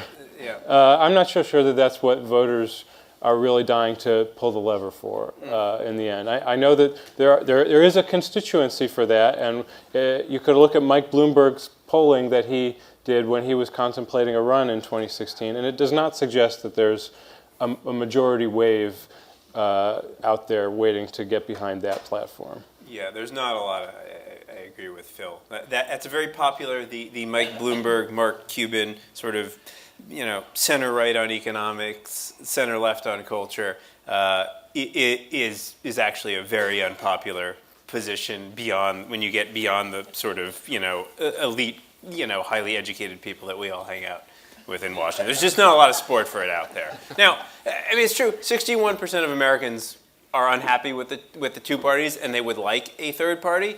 Problem is, they can't agree on what that third party is. So, in our first past the post plurality system, unless you can do better than one of the two major parties, nobody's going to support you. It's a wasted vote.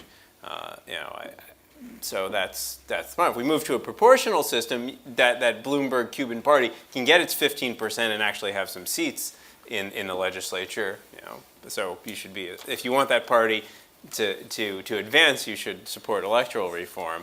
Also, centrism, like we sort of have this myth of the moderate public, but most people who are moderates are just people who don't follow politics. And they say they're moderate because they don't really have opinions. That's the reality. We had one third-party candidate who was a kind of, I don't know, radical centrist. His name was John Anderson. I don't know how many remember him. I think he died in the recently. past few months. John Anderson ran in 1980 when Reagan was running against Carter, and I think John Anderson got 7 or 8% of the vote. And he didn't inspire really anybody. Well, 7% of the people maybe. 7%? Yeah. Okay, we got time for just a couple more questions. I'll go into the back here. The gentleman with your hand raised, second row from the back.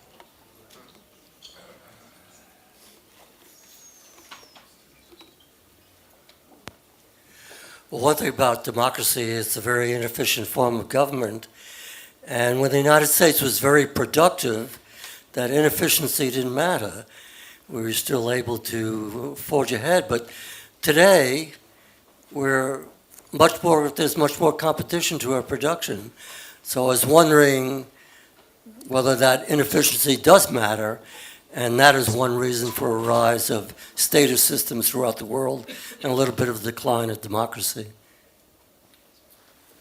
A lot of things are easier when the pie is growing than when the pie is staying the same size. There's no question about it. So, to that extent, I'm all for the president's focus on economic growth as something that can help America get well again politically as well as economically.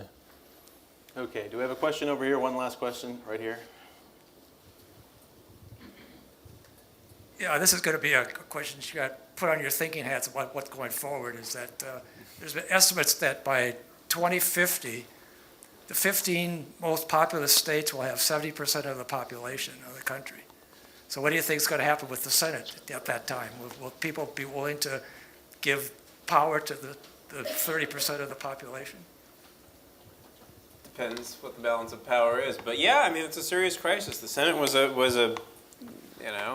the U.S. Senate is one of the most disproportional upper. I think it's one of the top few most disproportional upper houses. It creates a real legitimacy crisis. I don't know what's going to happen. But I think that is something to worry about. Okay, very good. I'm going to have to draw this to a close so we can make way for Senator Sasse. And so I'd ask you to join me in thanking our panel for this discussion today. Thank you, guys.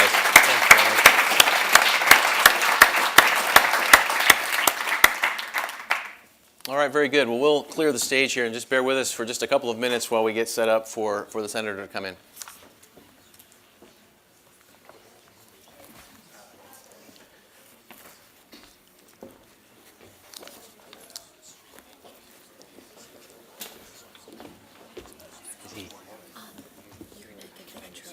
I'll intro him here. Do you want me to just pass y'all like a handheld microphone? Yeah. Yeah, I thought so.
All right, very good.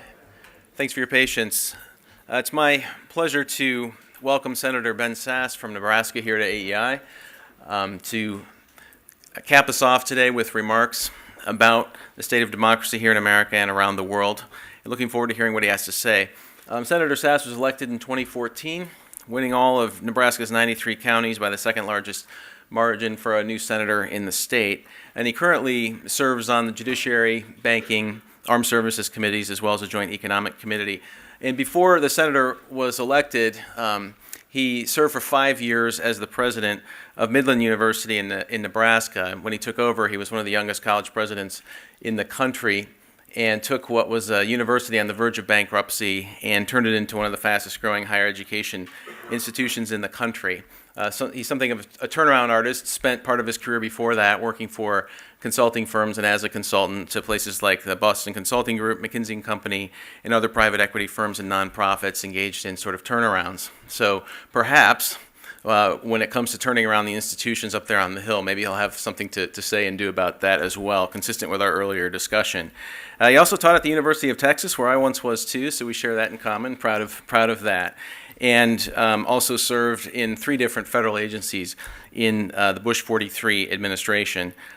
He's a graduate of Harvard College, says he went there on a wrestling scholarship, I think he was smart enough to get into, and has his PhD in American history from Yale. So please join me in welcoming Senator Ben Sasse to AEI.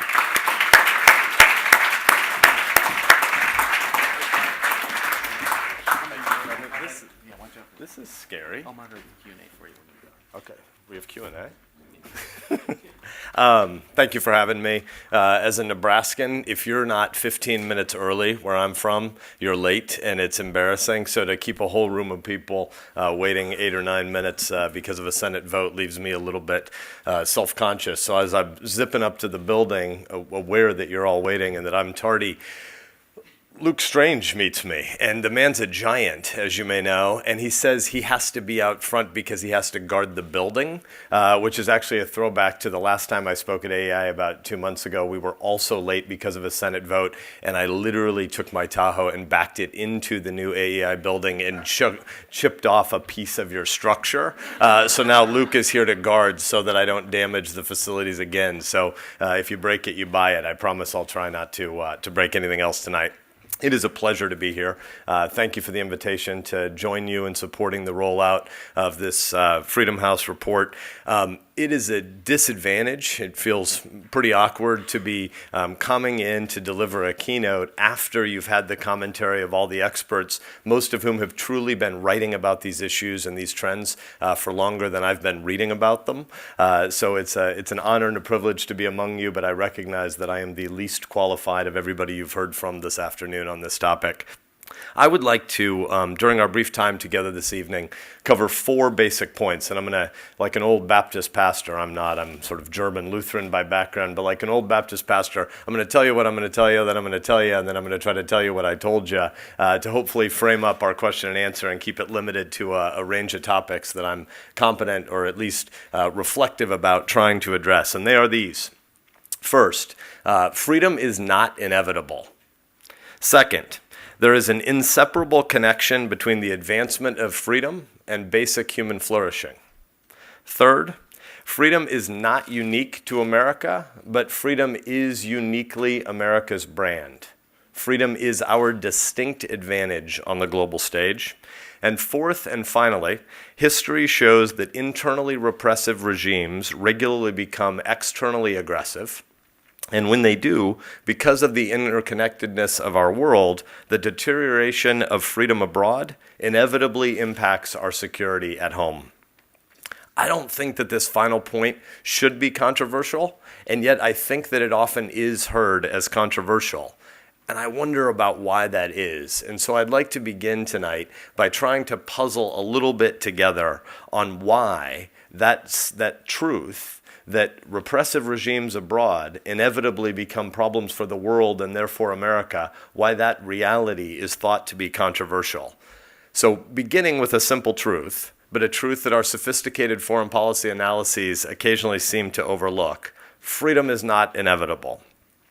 Puzzling over this reality should give us the opportunity to find more common ground between realists and idealists. The preservation and the promotion of liberty is a constant struggle. Regardless of where you start in a grad student seminar on some continuum between supposed idealistic or pure idealists and pure realists, we ought to all be able to agree that the preservation and the promotion of liberty is a constant struggle. In an attempt to overcome the baser elements of our nation, and indeed to struggle against the muddiness of the human condition, the United States has struggled to find the right balance between, on the one hand, a fervent belief that the universal rights outlined in our Declaration of Independence and protected by our Constitution truly are universal and should be universally accepted and protected. Should is a big word. Yet, on the other hand, nations and cultures are distinct. Universal ideas have only limited capability to effectively inspire to near-term conclusion. Power and its distribution is ultimately central in bringing about actual political change, whether to the better or to the worse. The reality is that both worldviews, in their pure forms, idealist and realist, have ultimately not learned to sufficiently account for the concept of time. One is too impatient, and the other is too sure that the here and now of this moment is almost all there is, or can be, or will be. Realists tend to overemphasize accounting for and addressing the immediate distribution of liberty and its threats, while neglecting the long-term factors that enable liberty to be protected and expanded, and that sufficiently reflect the universal dignity of humans. Conversely, idealists have tended often to overemphasize establishing the long-term factors that nurture liberty, while failing to take seriously enough the present and immediate distribution of liberty and its current threats. The interwar period, I think, stands as a useful test case for us to think about this tension. It's both fitting and tragic in a way that we're meeting today for Freedom House's 2018 report 1 week after the centennial anniversary of Woodrow Wilson's 14 Points to Congress address. His plan was to resolve, really, when you go back and read it, not just World War I, but to resolve almost all the riddles of the world, it seemed, that Wilson was going to resolve.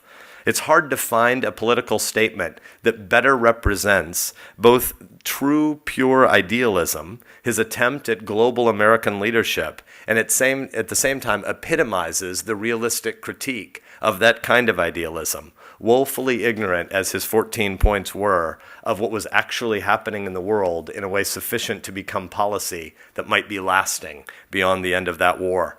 The French Prime Minister replied that God Almighty gave us only 10 commandments, but Wilson in his infinite wisdom had 14 things to decree from on high.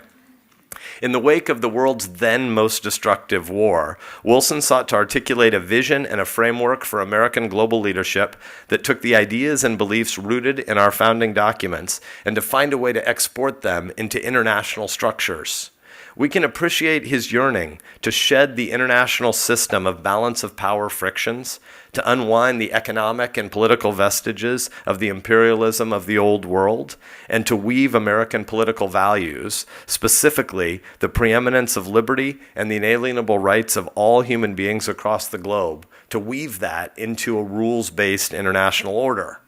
And yet, Wilson's idealism wasn't just naive about the conditions in Europe in 1818, 1819, 1820, and beyond. He was ultimately overlooking domestic political realities about what Americans had been brought along to believe and be willing to invest in. And he ultimately left us unprepared, not just for the bigger war that was to come in 2 decades, but also to play any significant role in thwarting the circumstances that produced Nazi Germany's blitzkrieg through Poland and Imperial Japan's aggression in Asia. Fast forward then 2 decades to the start of that next bigger, bloodier war. And when the world descended into chaos again, that's when Freedom House was born. A new generation of Americans took up the challenge of not only securing a lasting peace, but now more realistically and more pragmatically, struggling to shape an international system where governments derive from the consent of the governed, where the rule of law would flourish, and where freedom of religion, expression, association, speech, and commerce were guaranteed. Wilson's 14 points would transform and become Roosevelt's 4 freedoms, and ultimately become Truman's commitment to supporting free people who would resist attempted subjugation.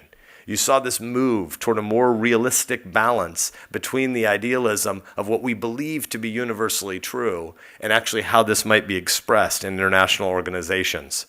The costs of our failures at the time, though, in 1818, to strike the appropriate balance between the realistic and idealistic versions of American global leadership would be catastrophic.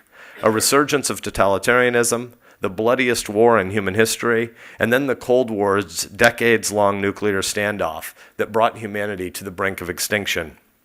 I think the failures of the interwar period, and particularly of Wilson's articulation of what the U.S. would seek to accomplish on the global stage in those 2 decades, should teach us 2 primary things.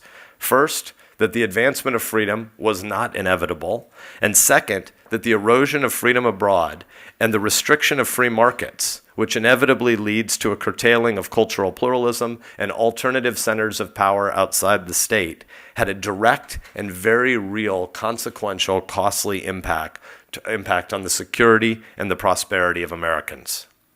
Second, then, there is an inseparable connection between the advancement of freedom and basic human flourishing. Since World War II, the U.S. has been the world's leading champion of human liberty, and both everyday Americans and countries abroad have benefited from that leadership. There is not a necessary tension between those 2 things. It is not necessarily a zero-sum game where America's work in the world will either redound to the benefit of Americans or to our allies. Much more thoughtful, sophisticated leadership recognizes the synergy between these 2 things. The rise of the Soviet Union and the presentation of a competing political and economic order drove our efforts to lead the rebuilding of a war-torn world by establishing institutions that enhanced human liberty and expanded economic ties among like-minded governments and peoples. Our leaders in the 1940s and 50s, these institution builders, were right in their belief that interconnectedness could lead to lasting peace. Churchill's warning in 1946 that, quote, from Stettin in the Baltics to Trieste in the Adriatic, an iron curtain has descended across the continent. When Churchill said this was not some rhetorical flourish, it was a grim statement of geopolitical reality. The status of Berlin, Warsaw, and Prague stood as symbols of work to be done. The greatest expansion of human liberty in human history then took place between 1970 and the late 1990s. While free and open societies encouraged individuals to use their God-given talents and abilities, their dignity, to create, to produce, and to better their communities, technological innovation was obviously also at play. It not only opened up new markets, but it also facilitated new social and political connections between communities across the globe, ultimately enhancing the attractiveness of the free societies. Even at the height of the Cold War, when the third wave of democratization was already well underway, President Reagan resisted the urge to lazily assume that somehow progress was inevitable. He refused to accept the inevitability hypothesis. Reagan knew that we needed to continue to make the case for liberty and for universal human dignity and thus for representative government. In his 1982 address to the British Parliament, President Reagan followed in the activist footsteps of Wilson and Roosevelt, calling for a campaign of cultivation to assist the growth of democracy. His words bear quoting at some length, quote, while we must be cautious about forcing the pace of change, we must not hesitate to declare our ultimate objectives and to take concrete actions to move toward them. We must be staunch in our conviction that freedom is not the sole prerogative of a lucky few, but the inalienable and universal right of all human beings. So states the UN Universal Declaration of Human Rights, which, among other things, guarantees free elections. The objective I, still quoting Reagan here, the objective I propose is quite simple to state: to foster the infrastructure of democracy, the system of a free press, unions, political parties, universities, which allow people to choose their own way to develop their culture, to reconcile their own differences through peaceful means. This is not cultural imperialism. It is providing the means for genuine self-determination and protection of diversity, close quote.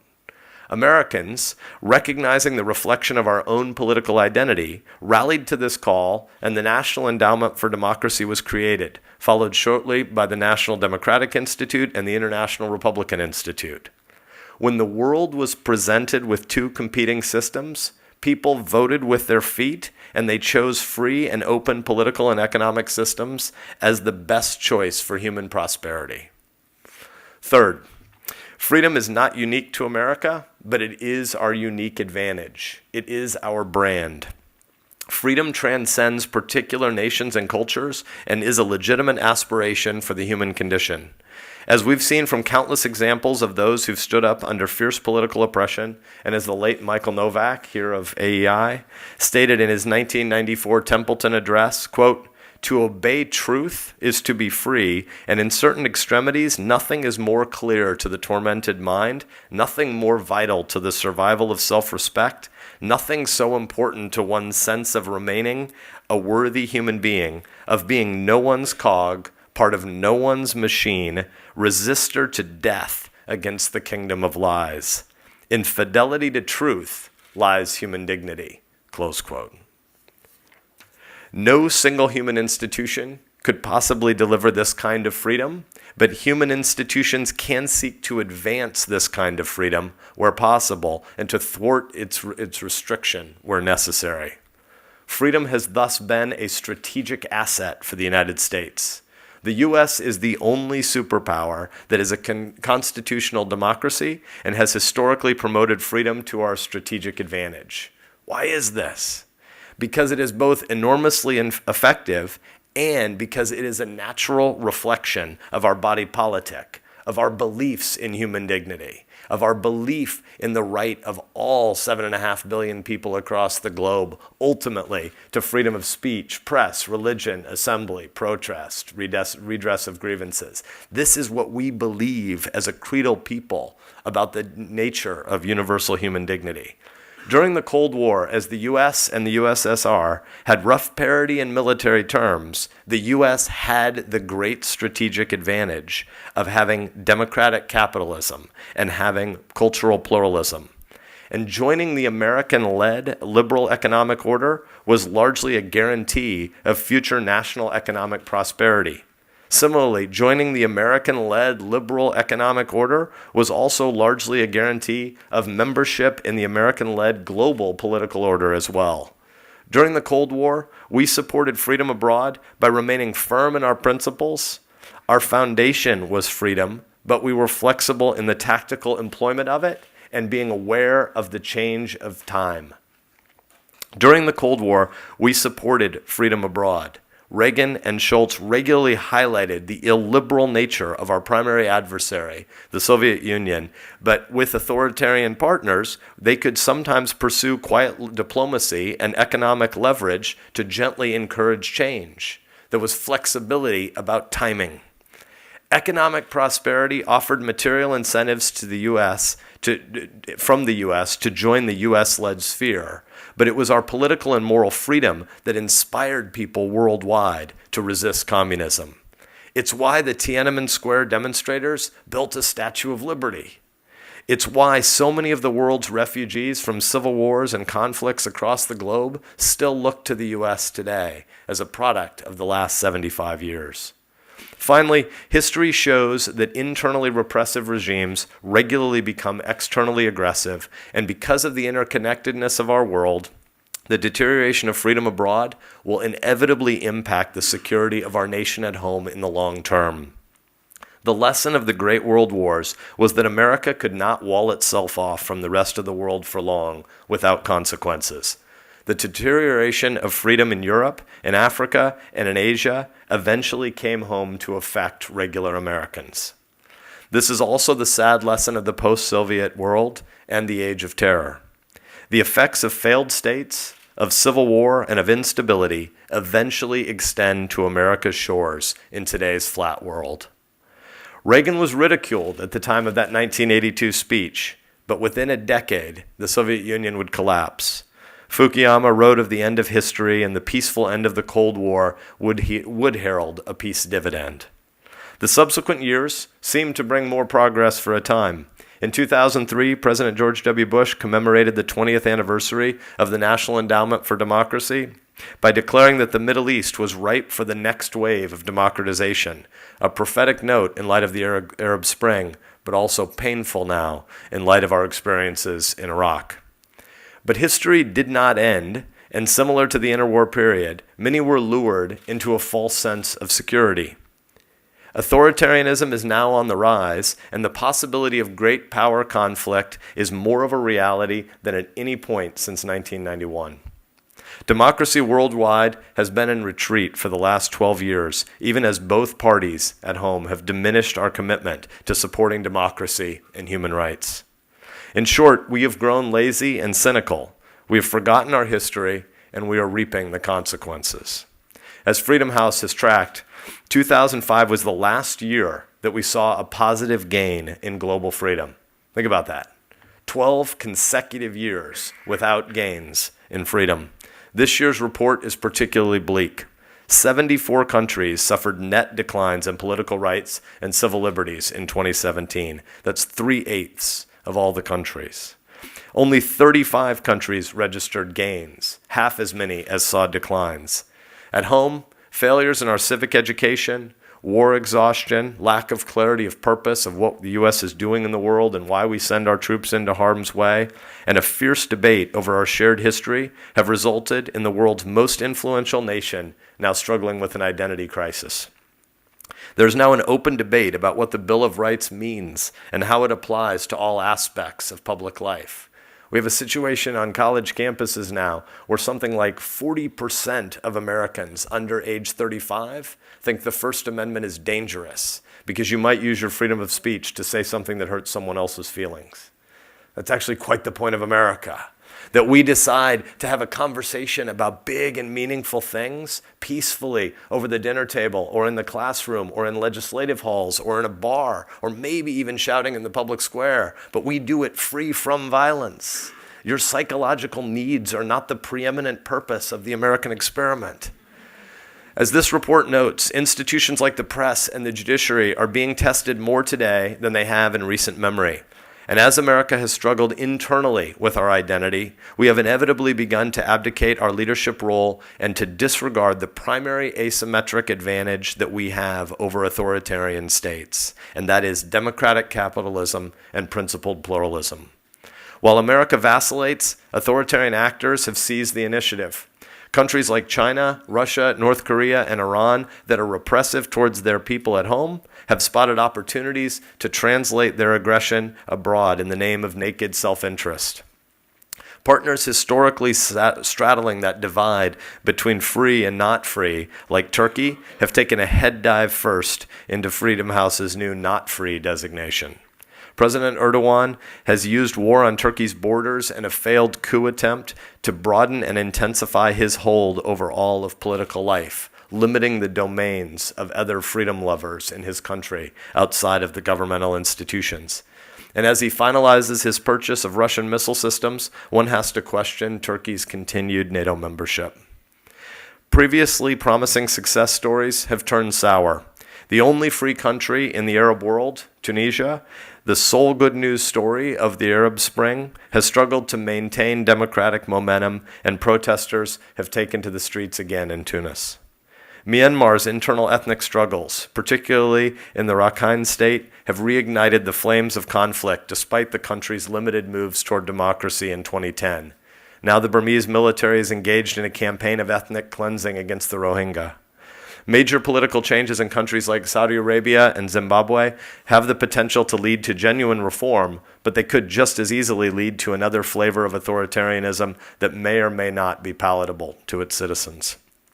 In Russia, Putin has solidified his hold on power and doubled down on his campaign to undermine free institutions and to splinter democratic states from one another. Russia has exploited technological development and social media to launch disinformation campaigns. It's cultivated political and financial ties with xenophobic political parties across Europe and has used the threat of military and paramilitary action to hold its neighbors hostage to Russian interests. China, under President Xi Jinping, has presented the world with a new model of global leadership, one not based on universal rights, but on economic mercantilism and transactionalism. Last year, while it imprisoned human rights lawyers, it restricted religious freedom to new heights and strengthened its control over the internet. It also set out to redefine universal human rights as a right to material benefits. China seeks to undermine the rules-based order through bribery and brute strength when necessary. Just as we sought to craft an international order following the Second World War for our good and for American values abroad as a reflection of our domestic political commitments and our creedal beliefs in universal human dignity, so now we see China trying to rewrite that order, or at least its regional order, in its own domestic interests. And this will not be good either for Americans at home, for Chinese citizens, or for our allies in the region. Whether Chinese economic coercion can fully overcome the ever-lingering prospect of a domestic political referendum on the party remains to be seen. Modern democracies confront a host of new challenges today, but overcoming some intrinsic systemic flaw in the idea of the consent of the governed, that's not among our tasks or problems. It is here on the idea of the consent of the governed that we should pause and reflect. Democratization and the advancement of human freedom throughout the world is not just about statistics. It's about real people. It's about real faces. Human flourishing and courage almost always have faces and names.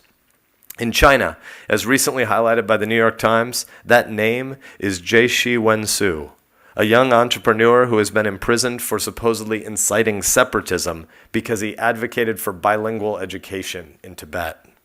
In Bangladesh, amid a flood of Rohingya refugees, that name is Fatima. She is one of thousands of women that have spoken out of the systematic sexual violence and murder committed by the Myanmar security forces against Rohingya women and girls. In Venezuela, that name is Alexandra Conapoy, a pregnant 18-year-old killed on December 31st while waiting in line to claim her prize from a recent lottery drawing, a leg of pork traditionally served at Christmas in Venezuela.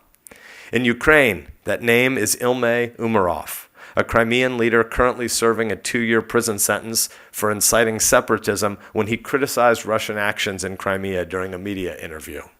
And in Iran, we have seen thousands of individual faces and names just in the last month demanding reform of a corrupt government that has funded aggression abroad while failing to respect basic rights at home.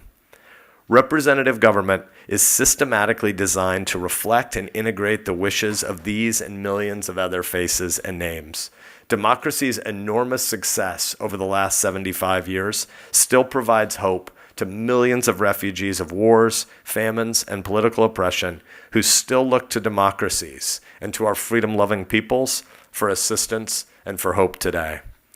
During his 1994 address, Michael Novak observed that successful nations embrace 3 pillars of a free society: political freedom, economic freedom, and a virtuous citizenry. In that speech, Novak spoke of the challenge to free and open societies today. It seems prophetic, 24 years later.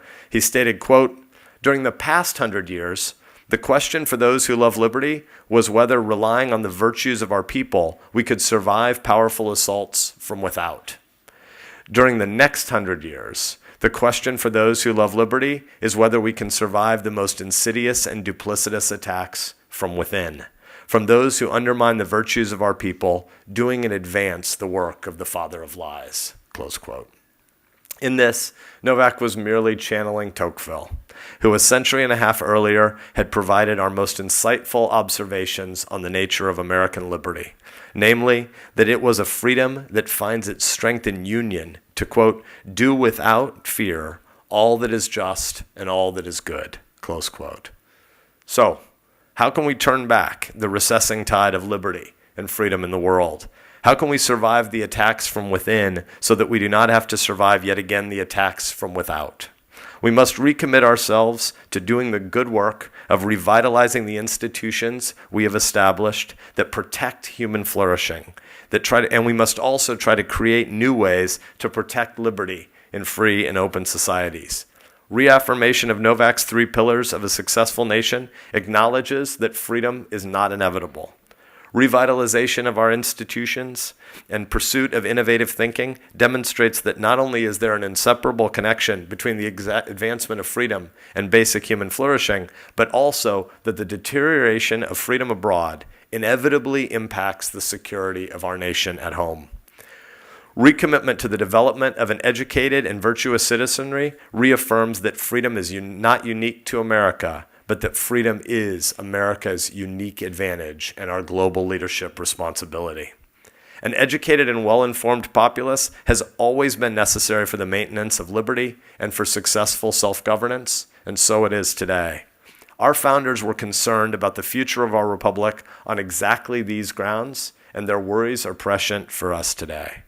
In this, the 12th year of global decline in freedom, in this emerging era of fake news and broad disinformation campaigns, in this era of misunderstanding about what our founding principles state and mean, and in this era where America's commitment to global freedom seems to be waning, it is worth restating Reagan's famous dictum in that Westminster speech.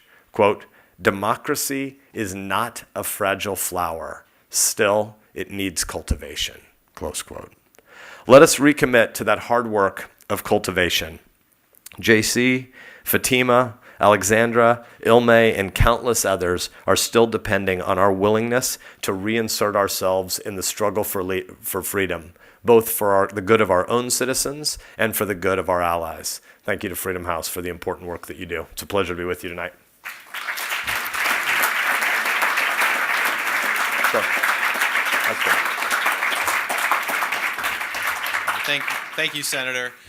We have time for just a couple of questions before the Senator has to run, so I want to give a couple of you an opportunity. We have a hand up here in the back. We'll start with you. Thanks. Thank you. My name is Casper Thomas. I'm a correspondent here in the United States from the Netherlands. I've been brought up on the idea of the United States as the greatest democracy in the world. And then I come here today reading that democratic norms erode from within, that the core institutions of American democracy are under attack by its own administration. My question is quite simply, what is going on? And you as a representative of these institutions, what are you going to do to defend democracy from within? Thank you. So I think there's a lot that we could obviously talk about in the last 13 months or the last 30 months. But I think what's actually happening is the last 30 years. We haven't done basic civics in America for almost 2 generations. We, I think, are living the hangover of a 1960s culture war that got to a place where we decided it was easier to just not argue anymore than to argue to some resolution about what the First Amendment means about universal human dignity, and particularly the obligations of people who have a temporary calling, as I have, to think about the 320 million Americans. Our beliefs about human dignity are universal. The powers, the authorities of governmental officials in the U.S. primarily center on the 4.5% of the globe that are citizens of this country. And we haven't done that basic teaching.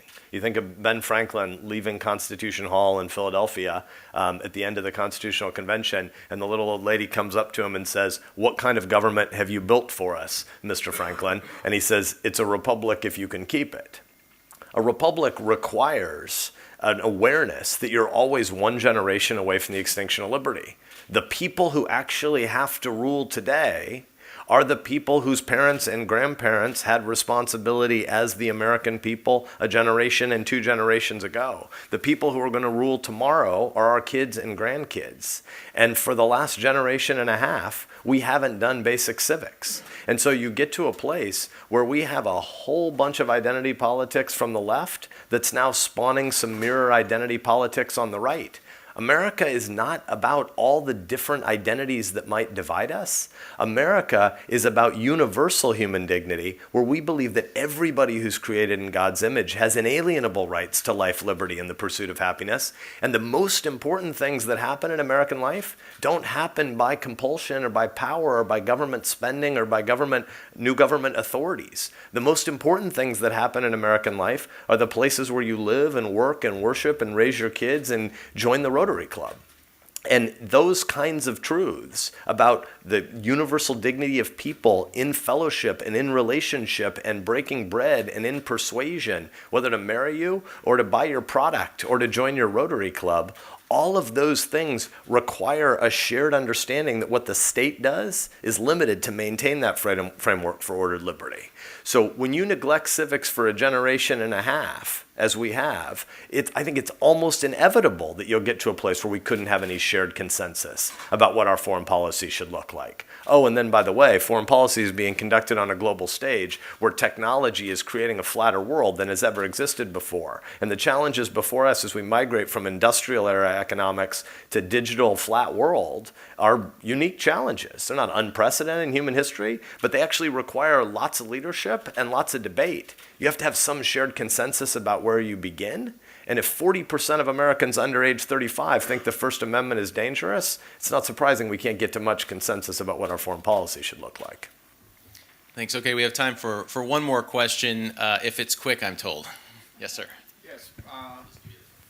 My name's Brian Penn. I'm a retired Foreign Service officer. Hi, Brian. Thanks for your service. Thank you. What do we do when democracy and freedom collide? I served in Venezuela, and I saw Chavez, who was democratically elected, tear down democracy. Do we do, as Wilson suggested, and just teach them how to elect good men? I'll speak to the broader part at the beginning, and I'll avoid my need to go into diatribes against Wilson. I'm not a huge fan, and if we had a night where we could have dinner and wine after this, and people who are more learned than I'd like to take the centennial anniversary of Wilson's 14 points and think about it a little bit more and ridicule and castigate. So I won't go to your Wilson point at the end, but I will say, I think it is very important when we think about the role of the U.S. on the global stage and the fact that I think we all have kind of a grad student sense of the distinction between idealism and realism, and ultimately the distinction between really thoughtful 2- and 3-step chess move versions of realism and of idealism that's ultimately pragmatic and informed a little bit by experience. The relationship between thoughtful idealism and thoughtful realism is actually, the divide between the two of them is much less than the divide between pragmatic idealism and naive idealism, or between multi-step realism and sort of short-termist obsession with the present moment. And so what I mean by that is, ultimately, when you're trying to debate what the U.S. responsibility should be in a country that is going through some massive transition, we have to be aware of our tactical flexibility around time. And so things like elections, as you flag in Venezuela, the sort of artifacts of representative government and the rule of law and the consent of the governed. Democratic elections are not often really the central thing. You can have authoritarian repressive states that have the appearance of a democracy because they have some election and there's no actual choice given to the people. Conversely, you could have a nation that doesn't yet have elections but has the rise of economic liberty and religious liberty and cultural pluralism and the rights to a free press and free speech and dissent and protest and debate in the public square, and you're on a path toward lots more representation of the dignity of people that we aspire to. So I think it's important for us to believe that the universal rights we believe for all 7.5 billion people on the globe are true of everyone. They're not going to be realized everywhere today. And so you have tactical flexibility in the kind of calling that you had at state to have a nuanced step about what we're trying to aspire toward, because it isn't just the appearances of an election next year. It's something that's much more sophisticated about the nuance of where cultural pluralism and where the rights of free people to assemble, speak, worship, engage in commerce, etc. Thanks for having me. Senator, thanks for your thoughtful comments today. Thank you.